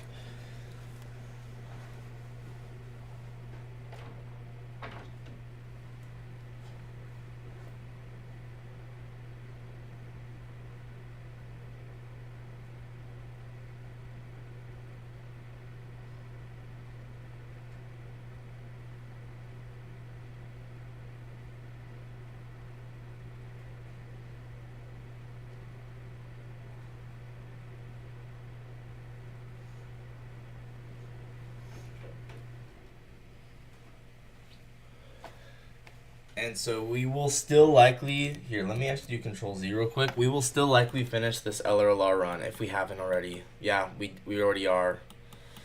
So yeah, like I said, now at this point, the opportunity is very small. Like, I'm not interested in anything at this point. But today was a day with the potential to have probably like a 10-hour trade. So it's cool, like, in the future, on days like today, we very well possibly might catch 10 Rs and stuff. So, because it was very clear the draw on liquidity. So you just had to get your entry. And then once you get your entry, you scale out.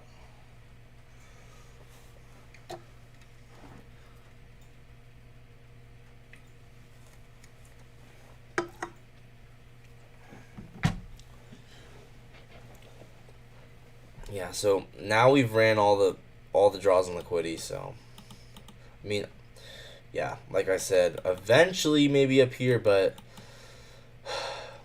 this was where we wanted to go, and I said that this was the draw on liquidity, so somewhat easy day. We had a 30-minute outside bar, so dang. 30-minute outside bar.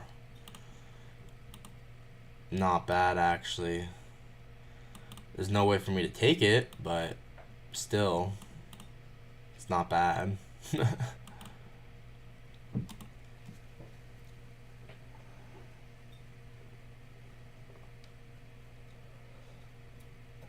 Such a textbook day, though.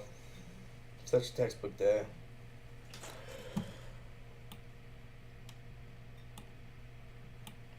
Oh, man.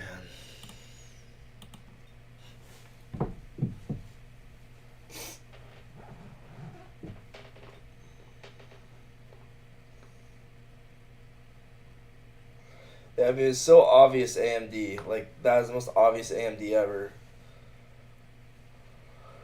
I think today was one of the most obvious days that we've ever had in, like, the history of trading. His weekly profile lined up with the daily profile, lined up with the low time frame, lined up with key levels on the low time frame. Like, that was perfect. Whatever, it is what it is. I am not taking a trade now.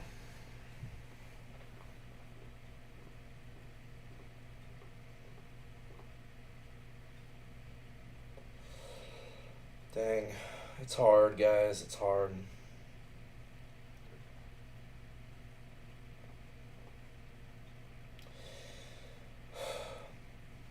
It's tough. Like, what do you do? What do you do? I mean, we could go look and see what entries there were. There obviously were a lot of entries. Main ones were precision swing point, taking out the lows, 30-second inversion, 1 minute outside bar.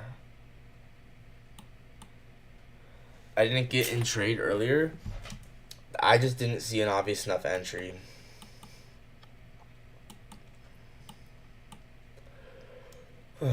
And I wasn't going to force anything. And I honestly still don't see an obvious enough entry. Like, I don't totally know. I mean, honestly, I think there's a higher time frame one. Like, 15-minute, my version of implied gaps on the 15-minute. So this probably would have been the entry. And then a 1 minute change in state. Utilizing the wick.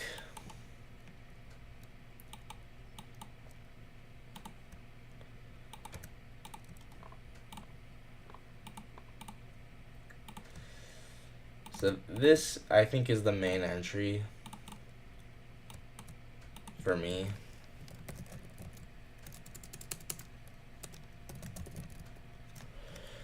And you can see we use this as a 2022 gap as well.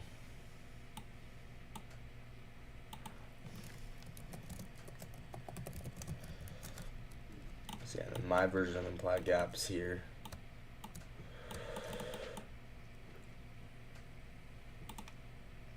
Tricky thing is, you kind of have to have stop loss all the way down there. But yeah, if you did something like this, that'd be a pretty good way to get in.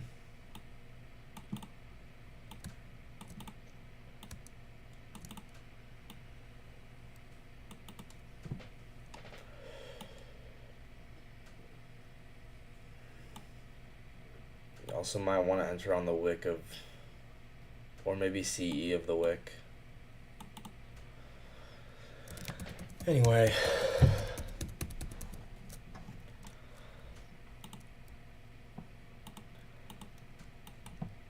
I told y'all I'm not taking anything if I don't love it enough. So, but there definitely were a lot of opportunities, and we used them. It's crazy. We just keep using Reaper gaps over and over. Like, look at this one.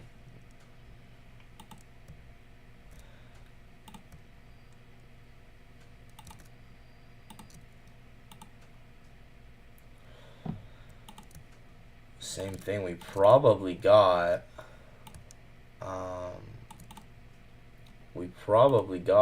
A low time frame outside bar or precision swing point off of this.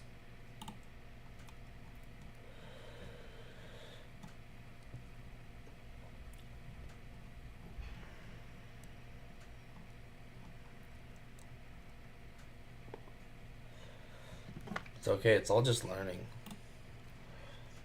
Yeah, so I really like. I think what we had is we had a Reaper. I think we even had a Event Horizon overlap with it. So 2 kind of key levels at once. Not super obvious, but anyway, we definitely had a Reaper. And then I think we must have had a precision swing point here, taking out these lows. So this is hand of FA right here. This was not bad at all.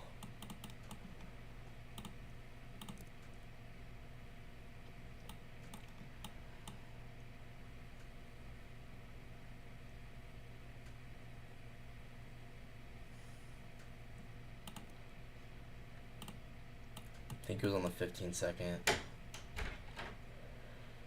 Yeah, the 15-second precision swing point was just beautiful. Wow. That's a great trade.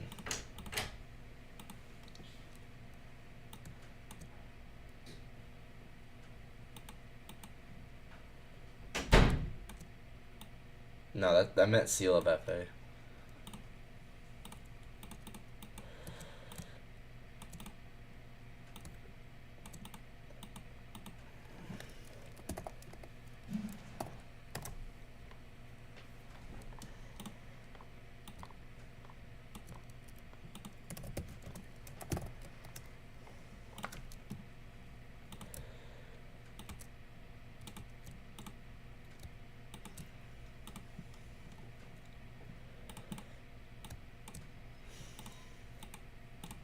We still could get a trade if it did some weird. Nah, probably not.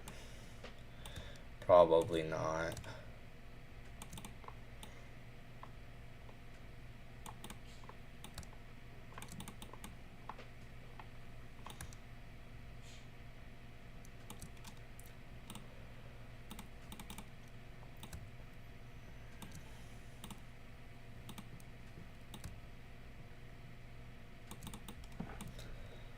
Such a dope trade. This is A plus seal of FA.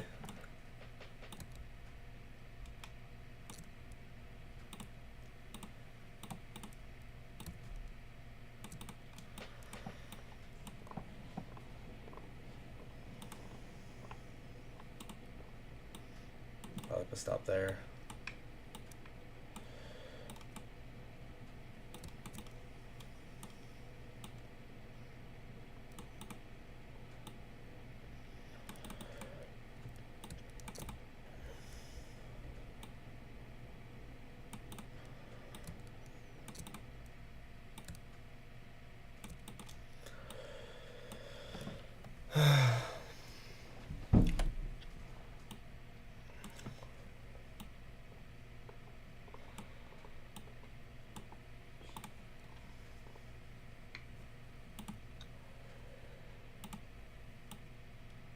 Whoops. Oh, man.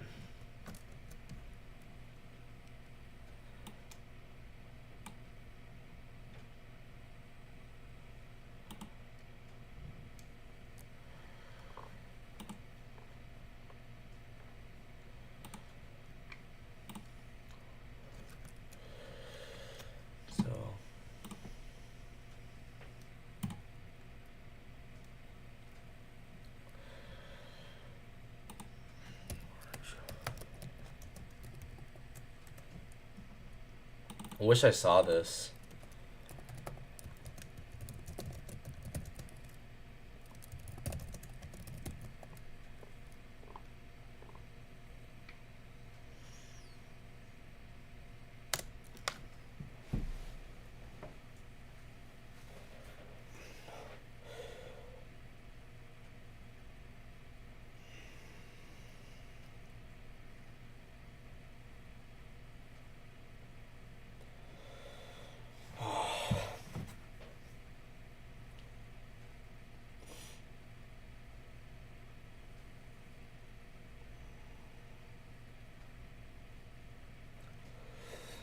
There's nothing good enough anymore. Nothing I like. We already did the LRLR run, so dang it.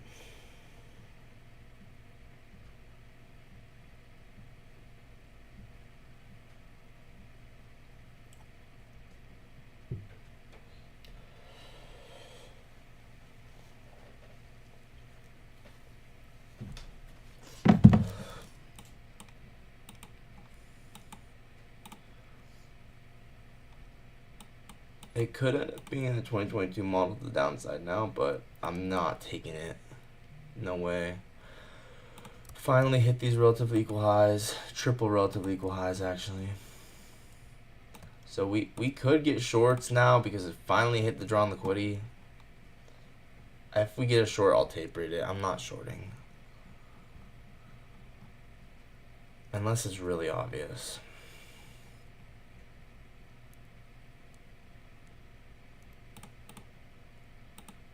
I mean, this inversion isn't bad. Yeah, the indicator just went off for it. There's no internal sweep. I don't like that.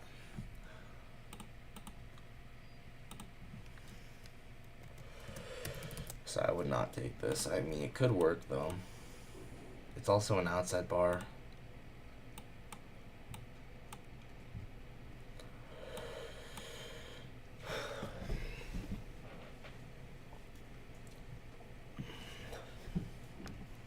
So if y'all want to try this, you can. There's no internal sweep. I'm not taking this at all, but it's an outside bar and it's an inversion for value gap on the 2 minute. If you think it's good, have at it. I'm not taking it.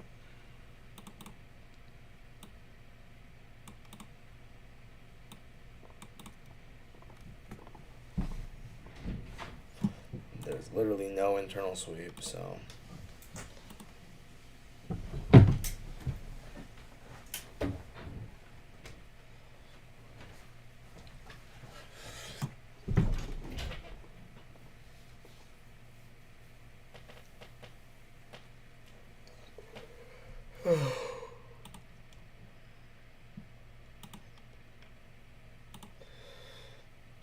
Nothing I like enough. That's honestly fine.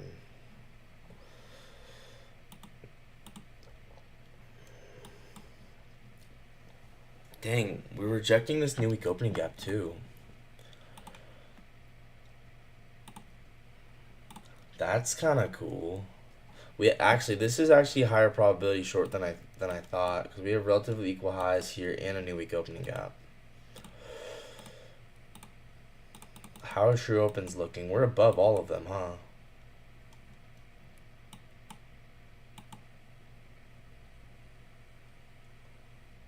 We're above true week open, right? I mean true. Where is it? This was true. This was true month open.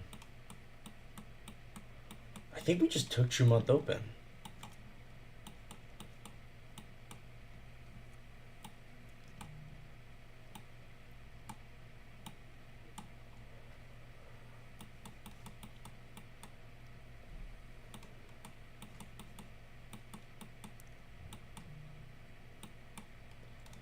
Where is it?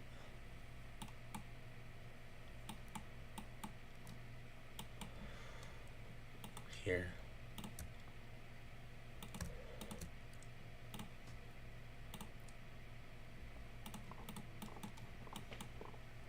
Let's see if we did. Not yet. Bro, this might allow us to get along because of the fact we haven't taken True Month Open. It's like we should take True Month Open, so actually we're not bearish yet. And there's no internal sweep. You get what I'm kind of saying? Like since there's no internal sweep, I don't know, I'll probably just taper it, but we'll probably end up getting longs here to back up the True Month Open. Because we haven't taken it yet.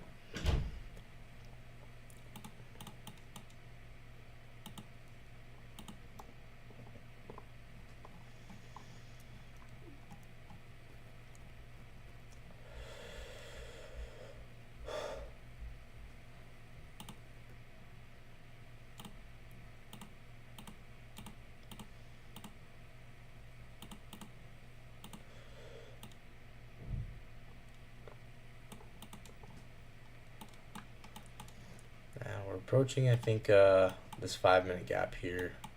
But this 5-minute inverse here.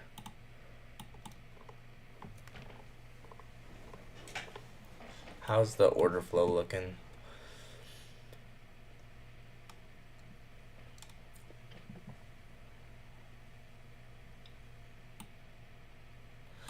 The fact there's no internal sweep, I don't know. I think we gotta go up to True Month Open. I might just do a tape read though.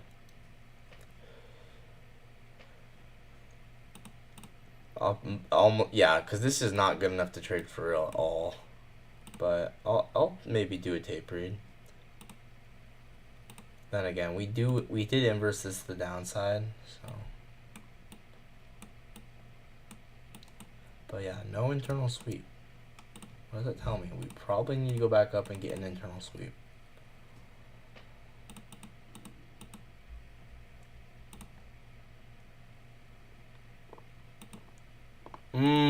What is that? That looks nice. That's what, a pin bar, huh?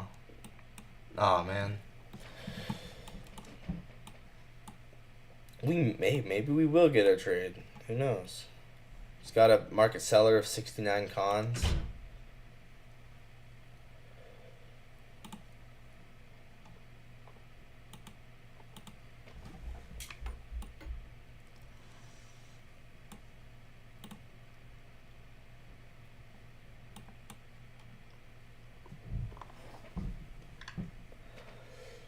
Yeah, I don't think I'm interested in much here. This market seller of 69 cons might be trapped. If we get anything, I'll just tape read it because I don't like anything. But if we get anything, I'll tape read it. And then I want to take this back to True Month Open. There's a market seller of however many cons there.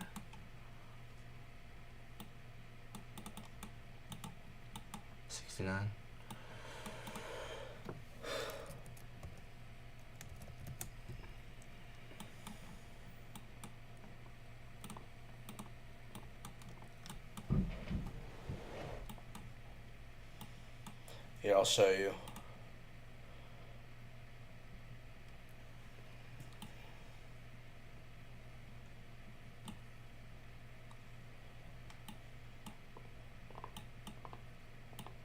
Because if you think about it, it's still an LRLR run.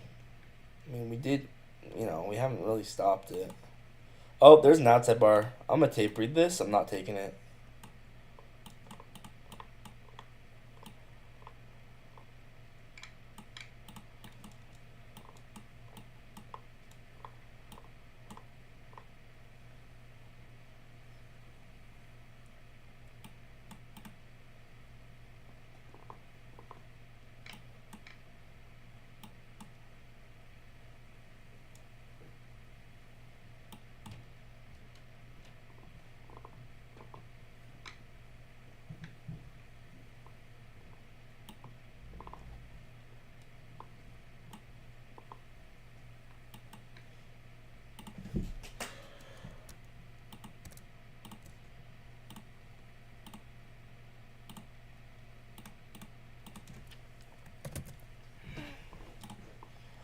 break even there, or here, or here, or here.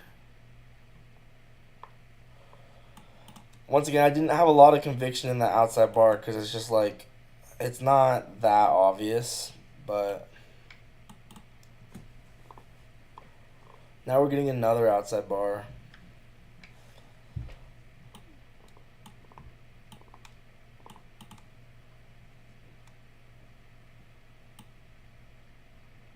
Oh, we're looking at the wrong thing. Whoops. Yeah, so we did get this 15-second outside bar here. But I just don't love it enough to take this. This is not light bulb enough. There's no really key level. There's no, unless maybe we do have a Reaper gap over here.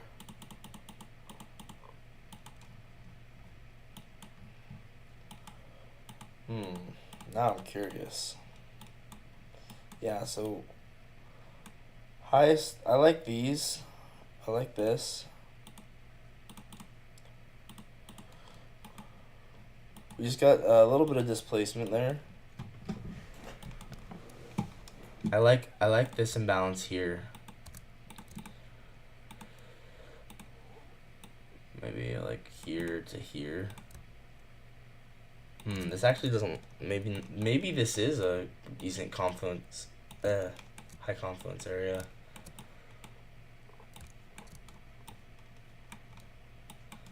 Actually, it might be better to use this one. Right there.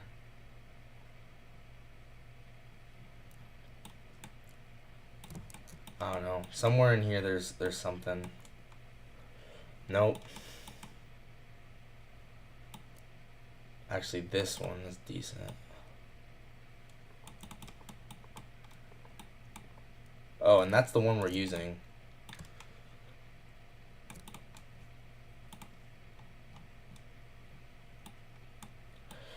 Okay, so that was actually off of that Reaper gap. 5-minute for value gap. 30-second, another 30-second outside bar here.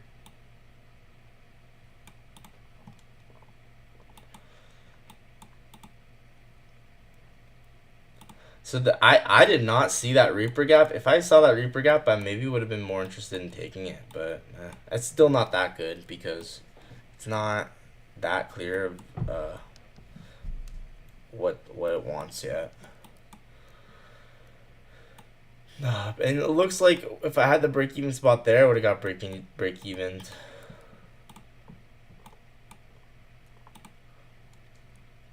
Once again, there's nothing worth it here.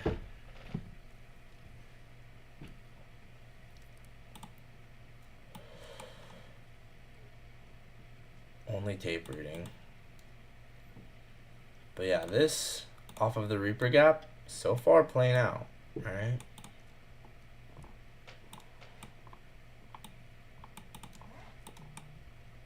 I told you guys it might.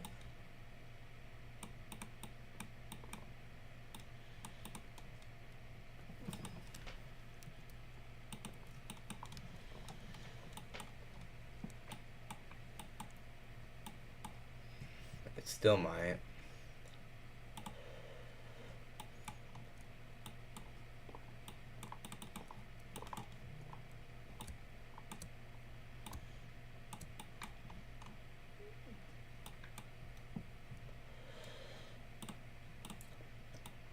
I wonder if there's a precision swing point indicator.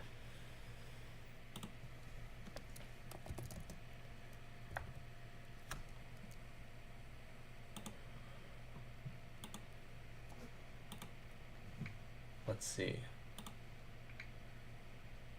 I just tried to turn it on.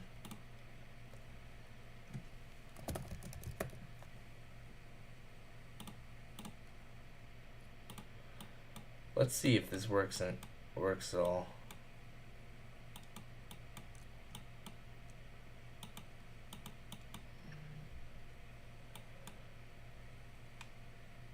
Oh, it is kind of working.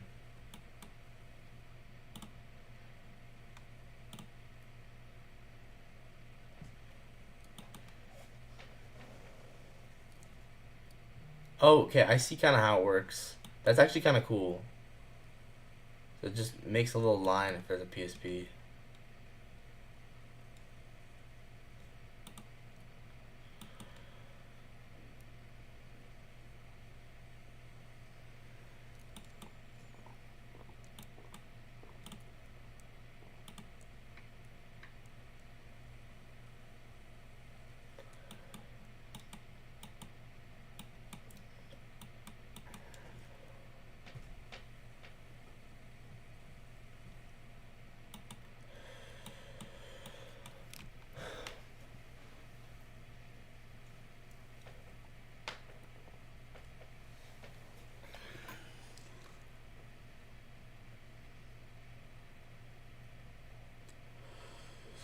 Apparently that closed as a PSP.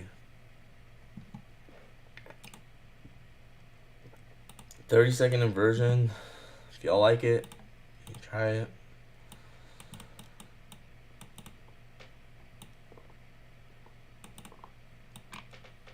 I don't like it enough.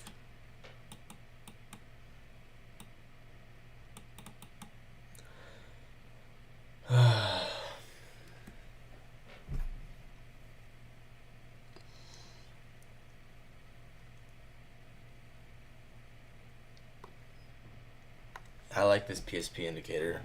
It's helpful.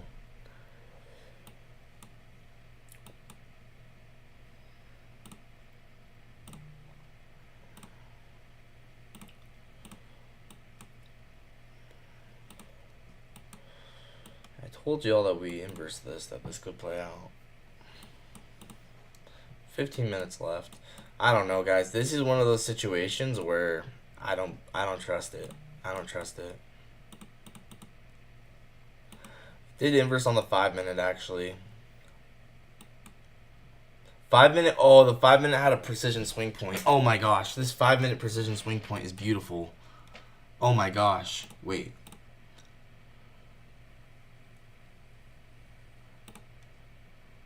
Guys, there was a 5-minute precision swing point. No! No! Off of the Reaper gap. Oh, we could enter on a retest. Dang, I missed it. That would have been the trade, honestly.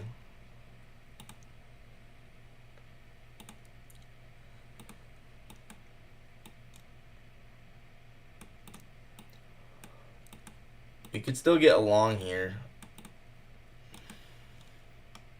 Looks like we're creating a propulsion block here, so 3-minute OB, 3-minute PB. We're in line. Once again, we don't need to trade the actual low or the model. We can just use it to get onside. So we have a propulsion block here. I don't mind us coming back into this propulsion block, utilizing it, and getting a low time frame change in state off of it.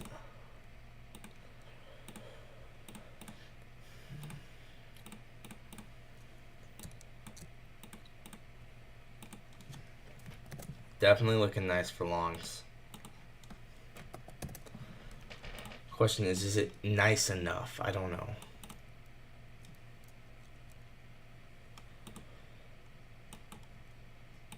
Yeah, OB, PB. If we come down into this PB, we get a low time frame change in state, which is my Dynamis model. I might try this, honestly.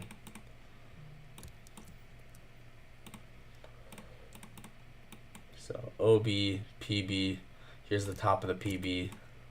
So anywhere basically in this whole entire range, we might want to quadrant this propulsion block. So probably anywhere within these first two quadrants. And let's actually kind of mark out the... I don't know, I kind of just want to watch this. I don't know if I don't really necessarily want to take it. I kind of just want to watch it. But quadrant, the 1/8.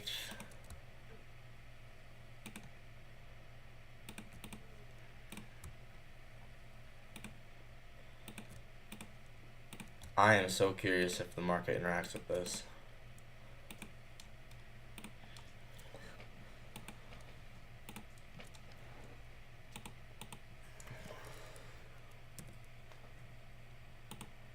Okay. Inverse that. That's not a bad trade. Once again, I wanted to see the propulsion block get used. 3-minute inverse, also not a bad trade.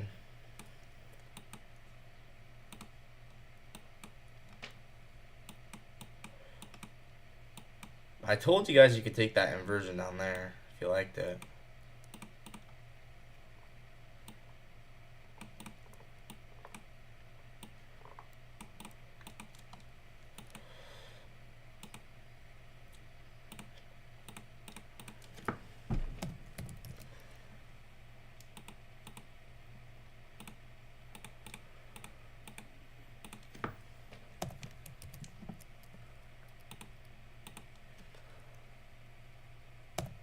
Oh, Shaney asked if I want his indicator. Sure.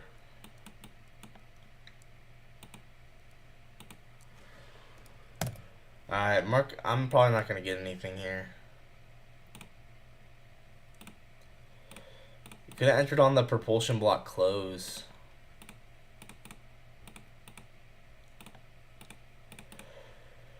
But I told you guys we had a precision swing point down there. And that would probably be low. It's better to be precautious than force it, honestly.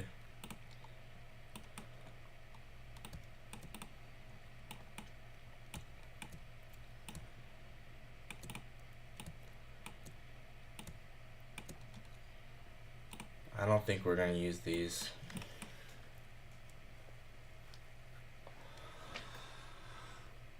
Unless we come down into it right now. Yeah, no.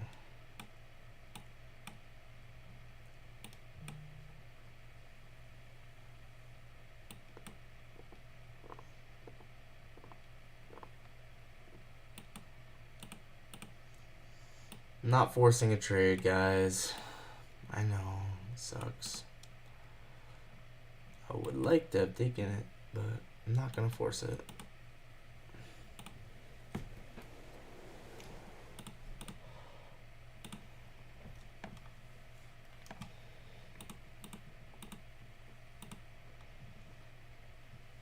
It is the macro, so you can see the macro has been playing out here.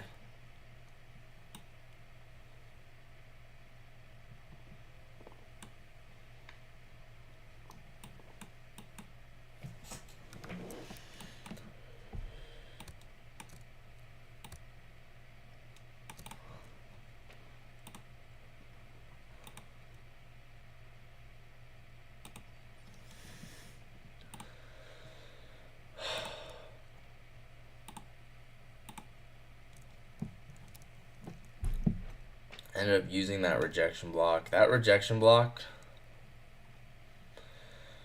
delivering from the Reaper gap, is pretty good. I'm going to be done in 9 minutes. I guess I'm not trading.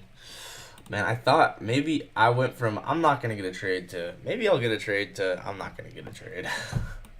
Because if I had, I don't know. There were ways I could have taken it, but it just probably wasn't worth it, in all honesty.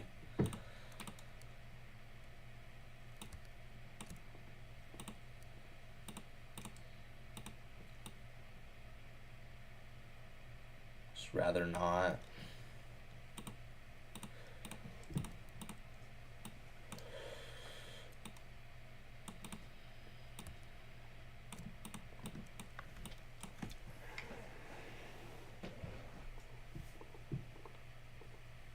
On that propulsion block close, you could have taken that.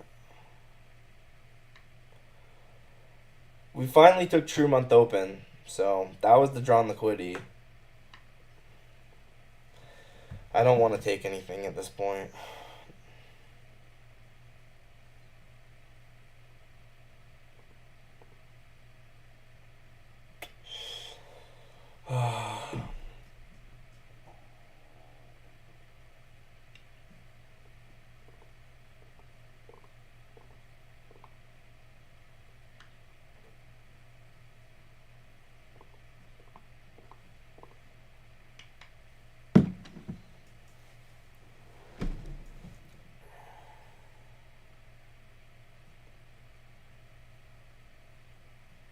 The 5 minute PSP was so nice.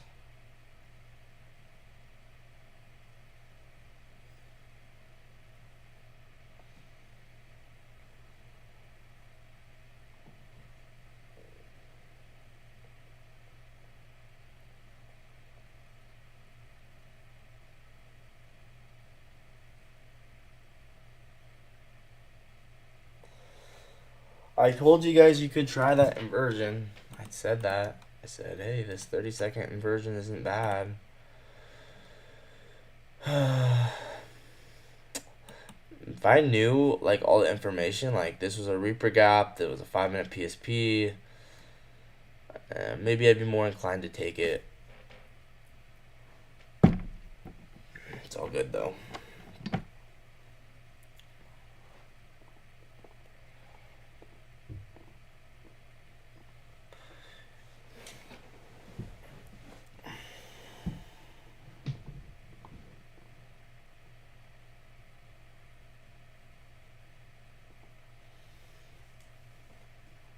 Yeah, I'm not. I don't think I'm gonna take a trade.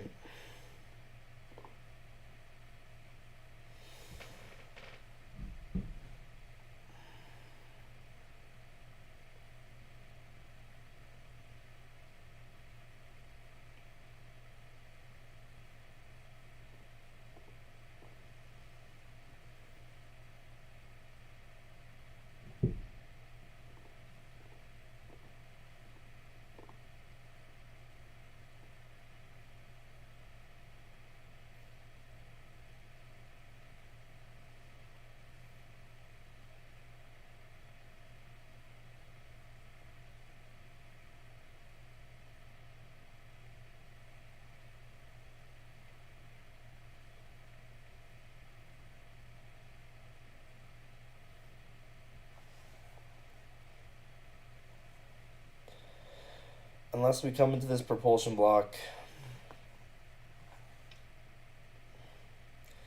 Problem is, my live trading window ends in 5 minutes.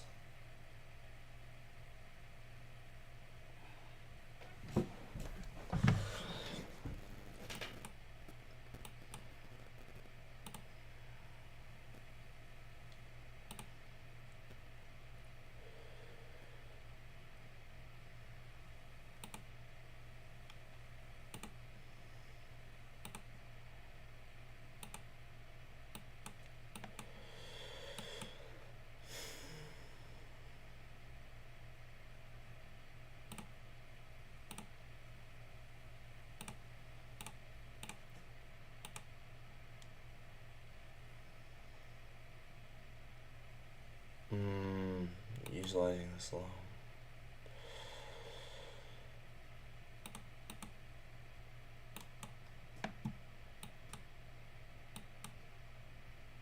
We just gonna keep going higher, huh?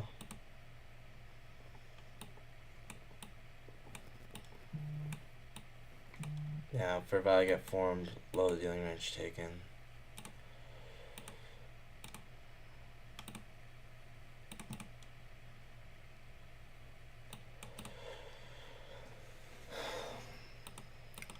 But it might actually come down to this.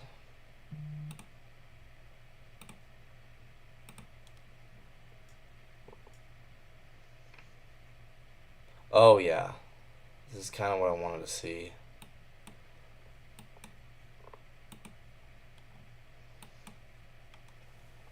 Okay, maybe. There's no first presented for value gap. Not my favorite thing in the world. Bro, I've been on the charts for 2 hours and I've seen quite a lot of good things. I'm just either slightly late and I don't take it, or it's not good enough. And that's okay. But I've just been watching here. So, bro, it's been really boring, honestly.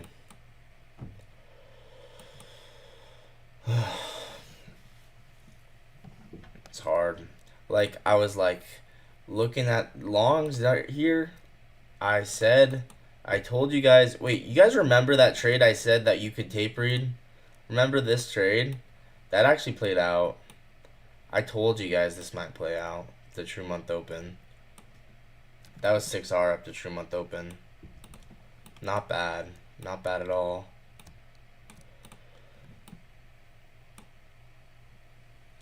Told you guys that might play out. It did.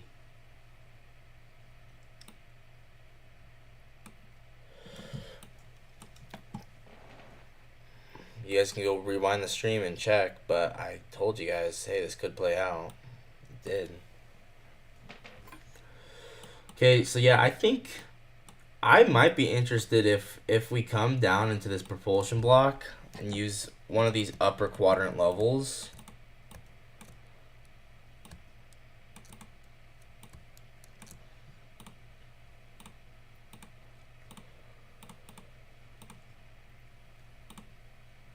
Because remember, higher time frame, you might think, oh, it's taking the equal highs. Well, I guess you could actually make that case. It's taking equal highs. Maybe we'll reverse.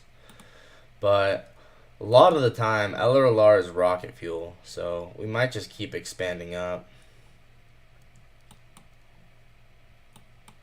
I mean, if we come down to the 0.5, we'll have reused this propulsion block.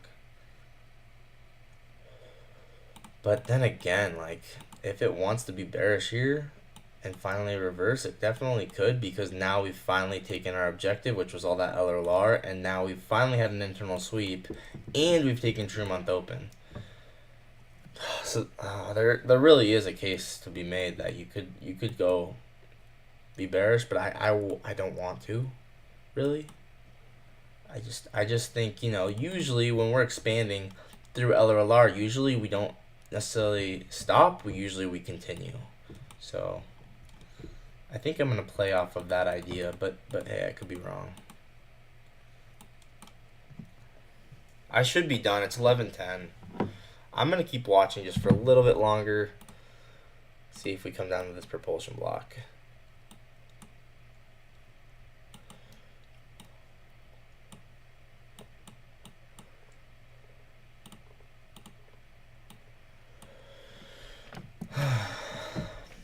Man, I don't want to force anything, though.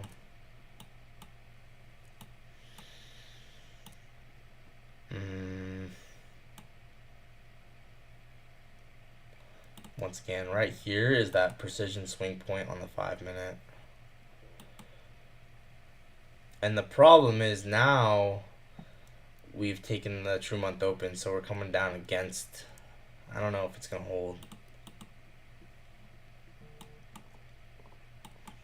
I don't know. I am just really curious how if we interact with this gradient of this propulsion block. So I'm going to keep watching.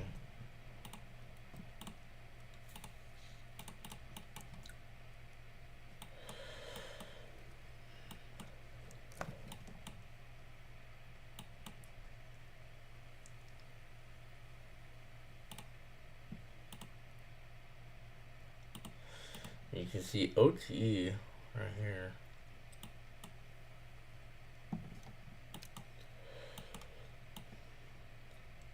And I think we left relatively equal highs above True Month Open.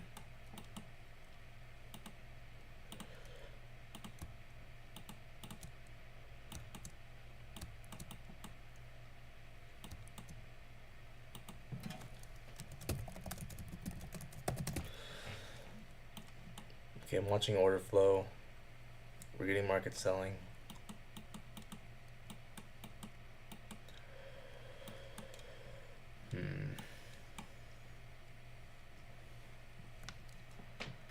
Apparently there's like a billion PSPs here. So this could also be Venom here.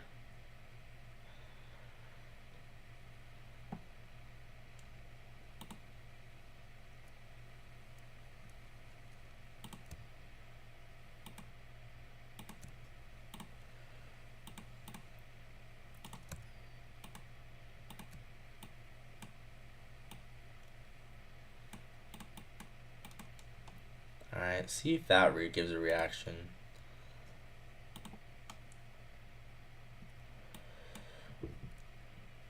And the 0.5 is the PSP, remember.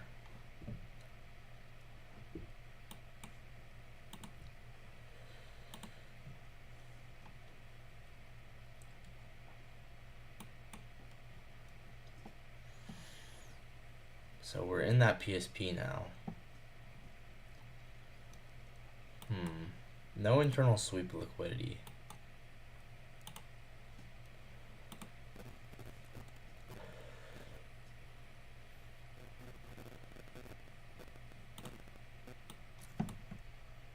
I don't think anything's good enough, guys. But maybe I'll do a tape read. Oh, wow.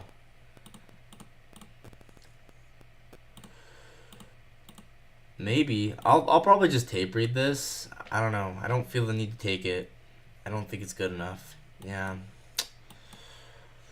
But this still could be an outside bar here.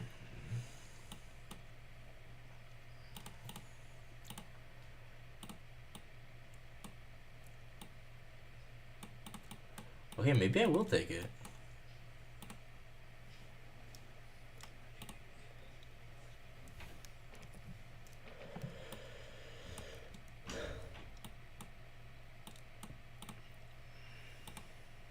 Kind of an outside bar, but not really.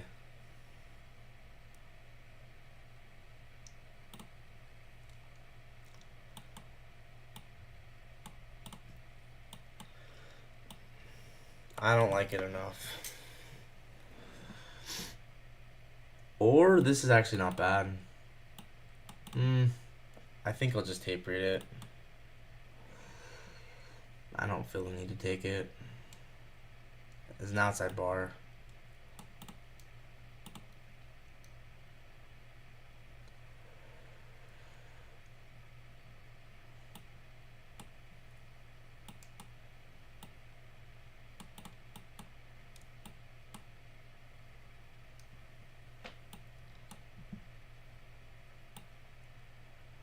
We'll see.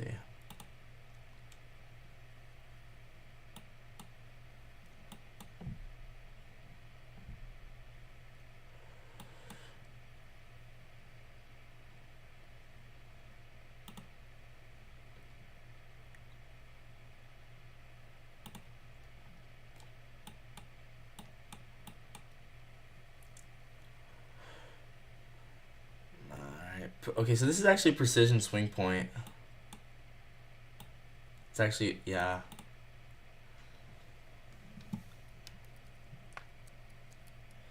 Oh, I want to take it. Oh, I almost took it. Almost took it. Dang.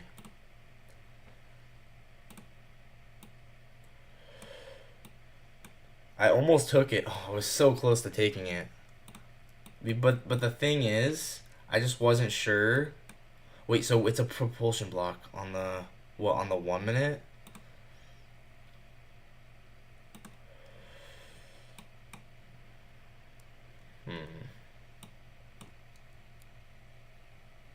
Or no, it's a propulsion block on the 3 minute too.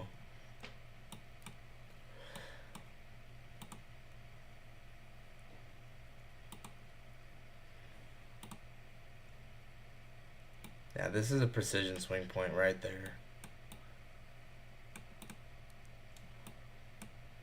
This is a 2022 model. Oh, there's an outside bar.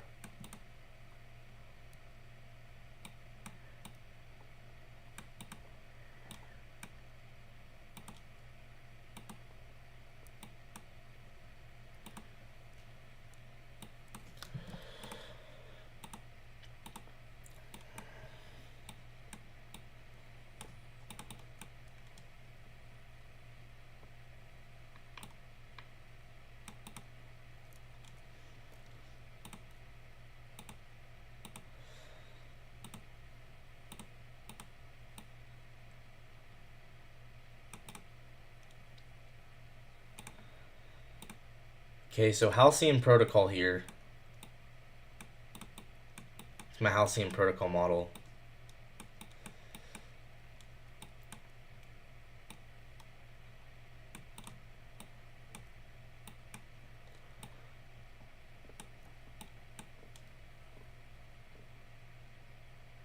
Could have played out.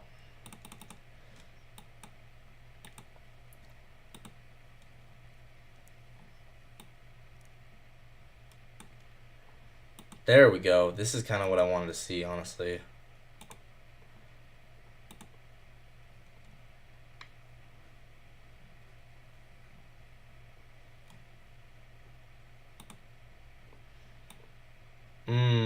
There's a precision swing point again.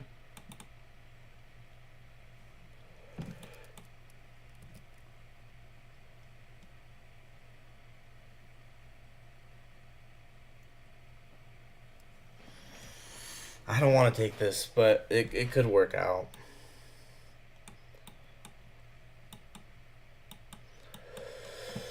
Dang it. Because if it's bearish, then I'm cooked.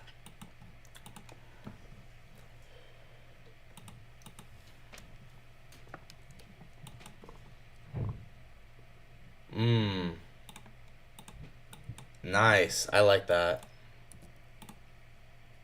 Order filled.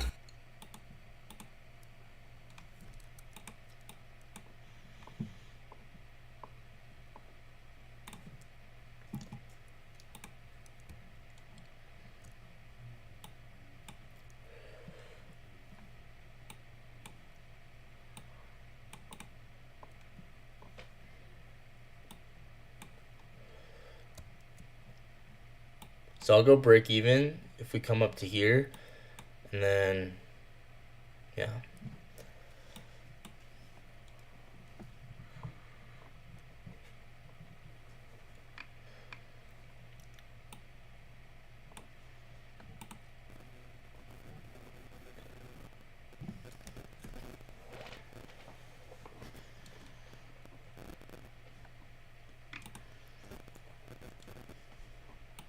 I'm targeting back up to those highs.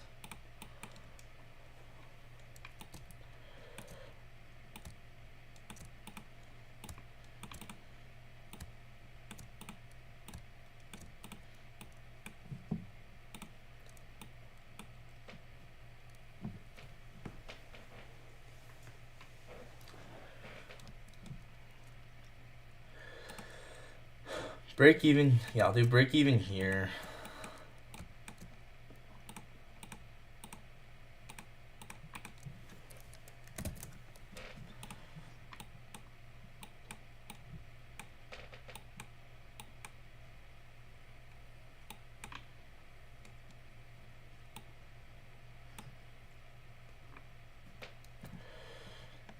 Okay, my break even spot just got hit, so I'm gonna put the stop in.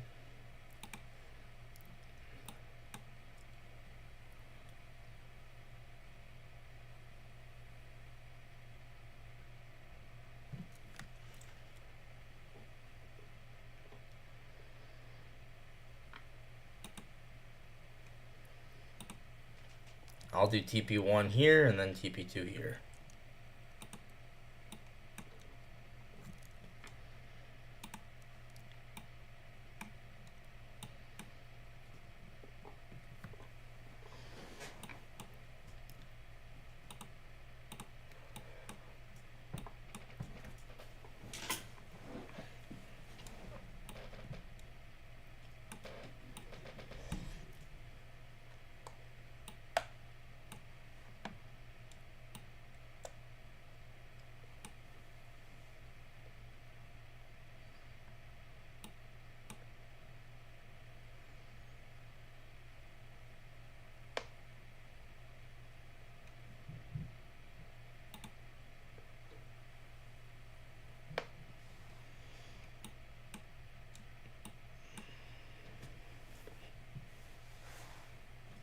Stop filled. Alright, break even.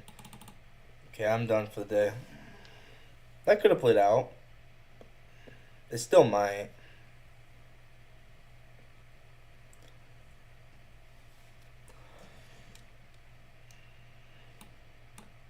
Probably just shouldn't have taken a trade, honestly. But, I don't know. It was a really nice outside bar.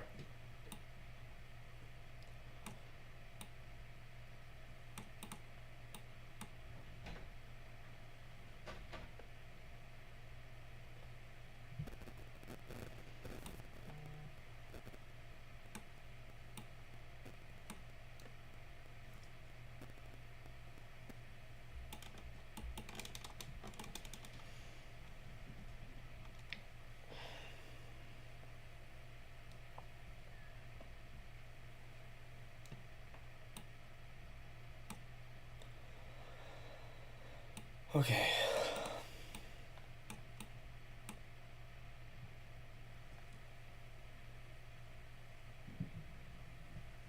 Still might go higher, especially if we inverse this.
Actually, I kind of like this change of state delivery just as a change of state.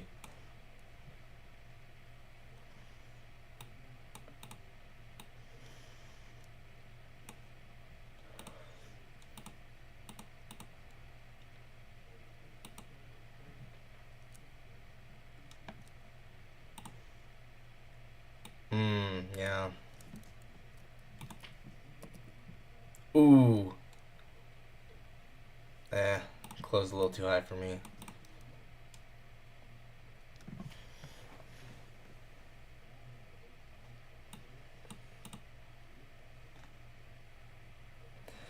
Alright. I think it'll just be done before I take a loss. I think we'll go back up though.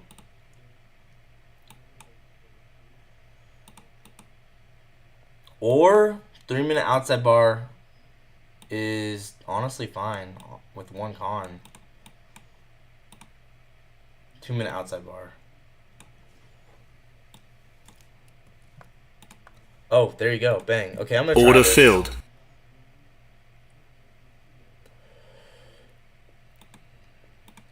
With just one con.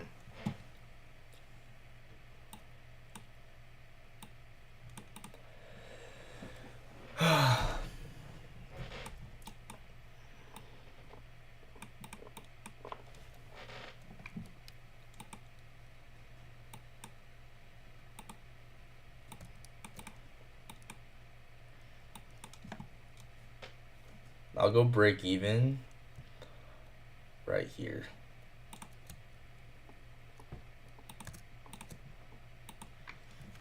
No, why don't this should not be here, by the way. If anyone's wondering why that's there, I don't know why. It shouldn't be there.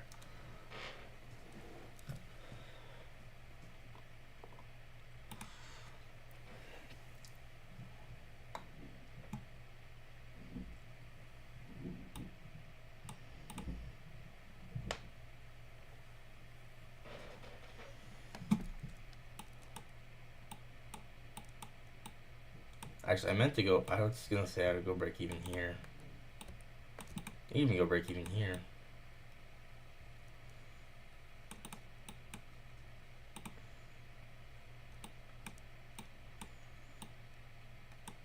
Okay, going break even now.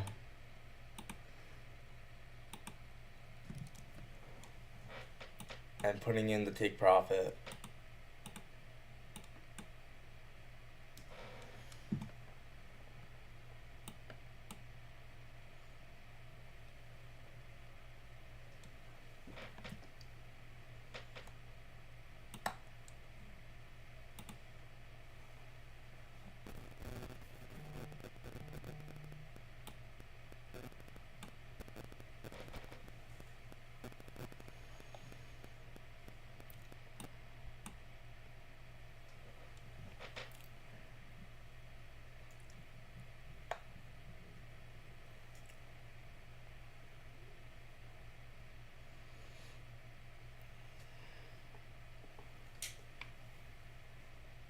I will 100% be done if this hits break even. 100%.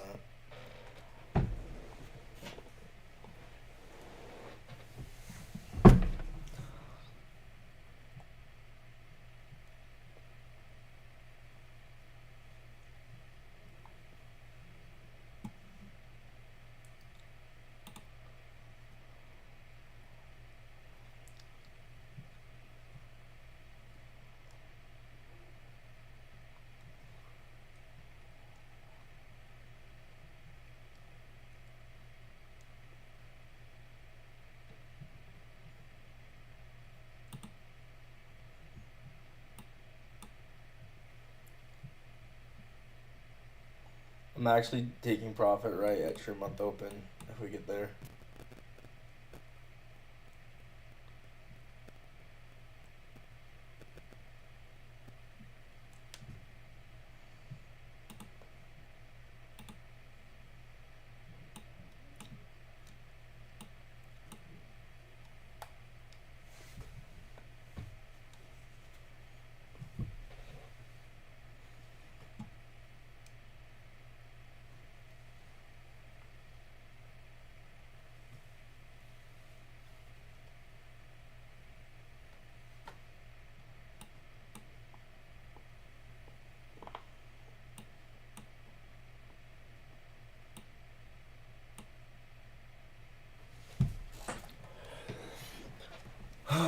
Well, we should check absorption. Kind of see, are we getting absorbed orders here, or are we just not doing anything? Let's check.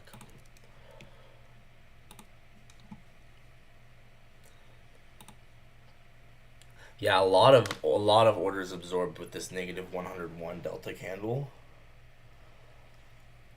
Yeah, quite a bit of orders absorbed here, here, here, here.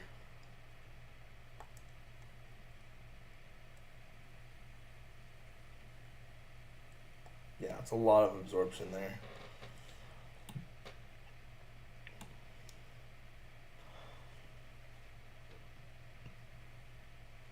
Oh, massive seller, 80 cons.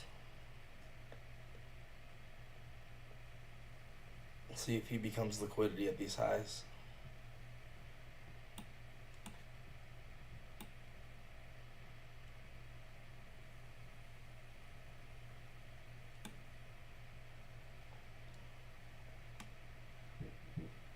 I'm targeting this high.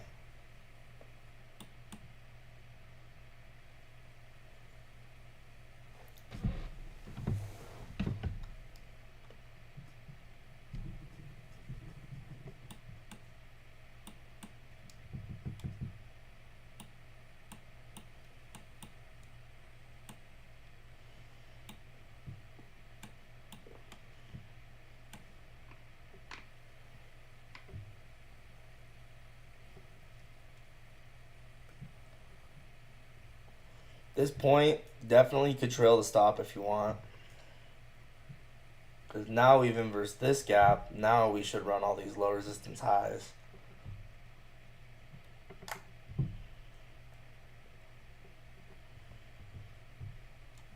And this should spool up. But I'm just going to let the stop be where it is.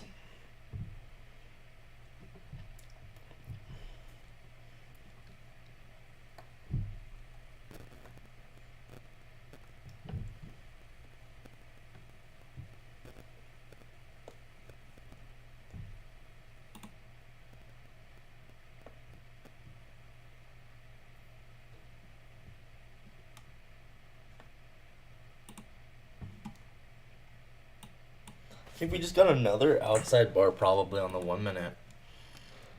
Or something like that. Maybe on the 30 second or the 15 second. Wish I could scale out here. I'd love to. But just going to target the one spot here. About halfway there.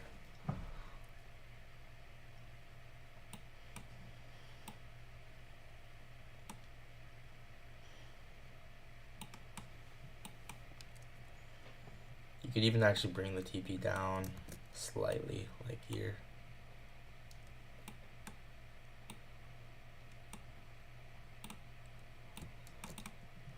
Definitely, if you wanted to, like I said, you could trail here because at this point we should go up.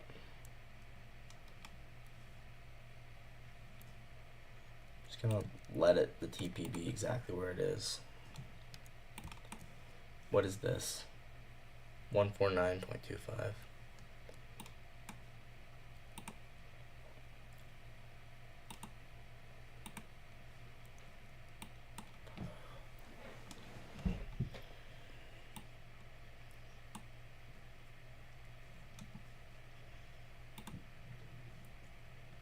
Once again, if you don't really have conviction, you can definitely justify trailing here because why not preserve some gains?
Yeah, because you might want to take profit because we have an order block there. Okay, I will actually trail the stop now because we should just go up here.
Once again, there's the biggest case for why this could not go up to this is because this is an order block, but I think higher time frame's bullish, so I don't think it's gonna reject us.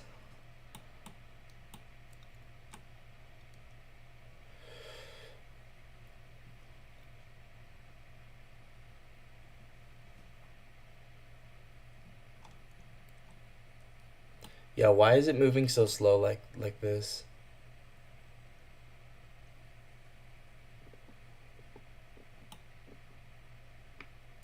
Stop Okay, filled. stop loss was trailed. Okay. It's all good.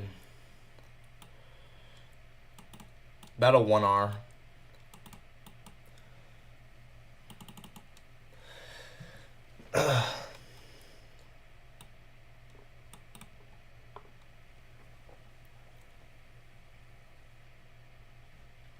Alright, I'm done for the day.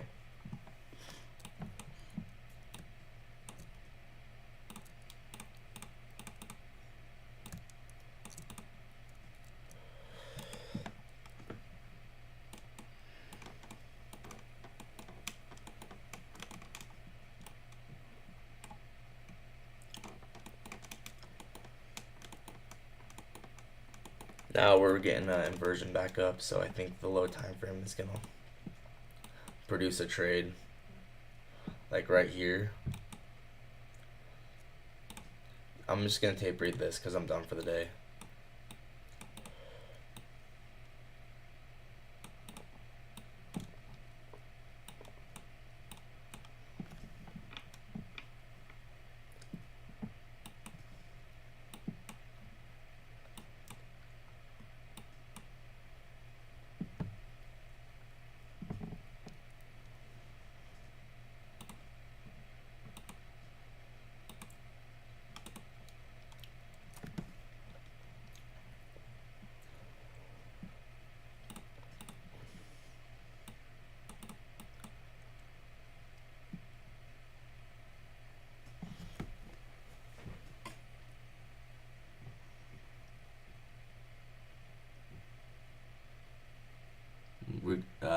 retesting it.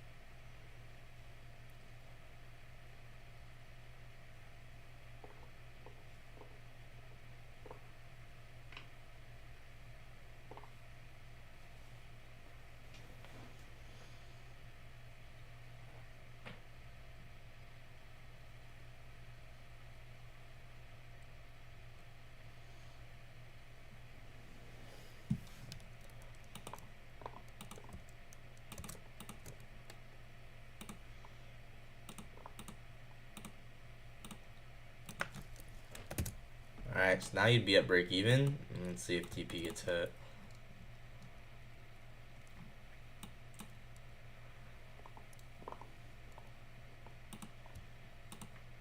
Dang, bro, I should have just taken the other trade without going.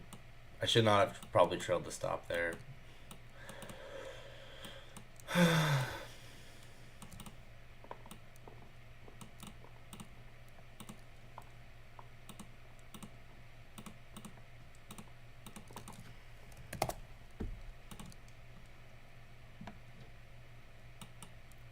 Okay, if this became an outside bar, I would get out.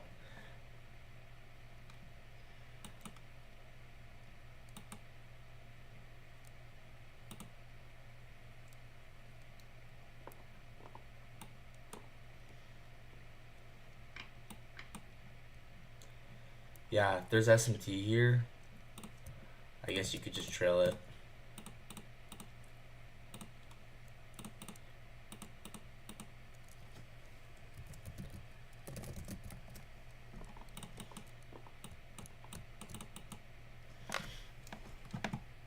There you go, TP hit.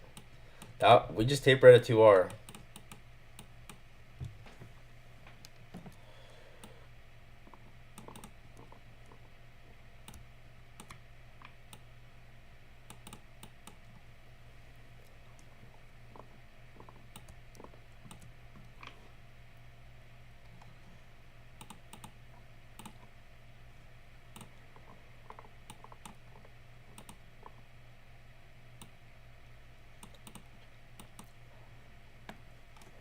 W.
Yeah, that's not a bad trade at all.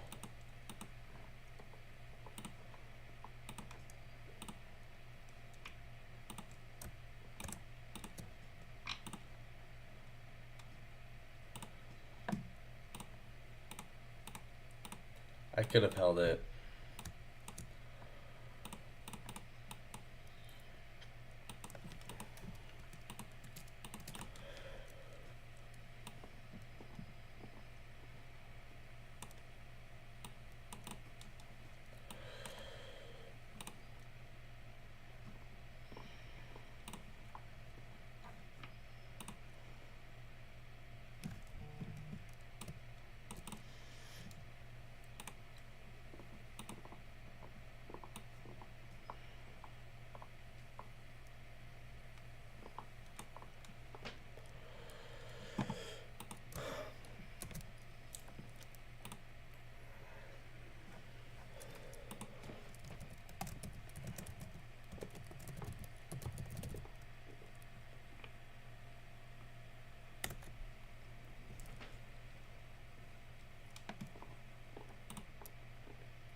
How do I...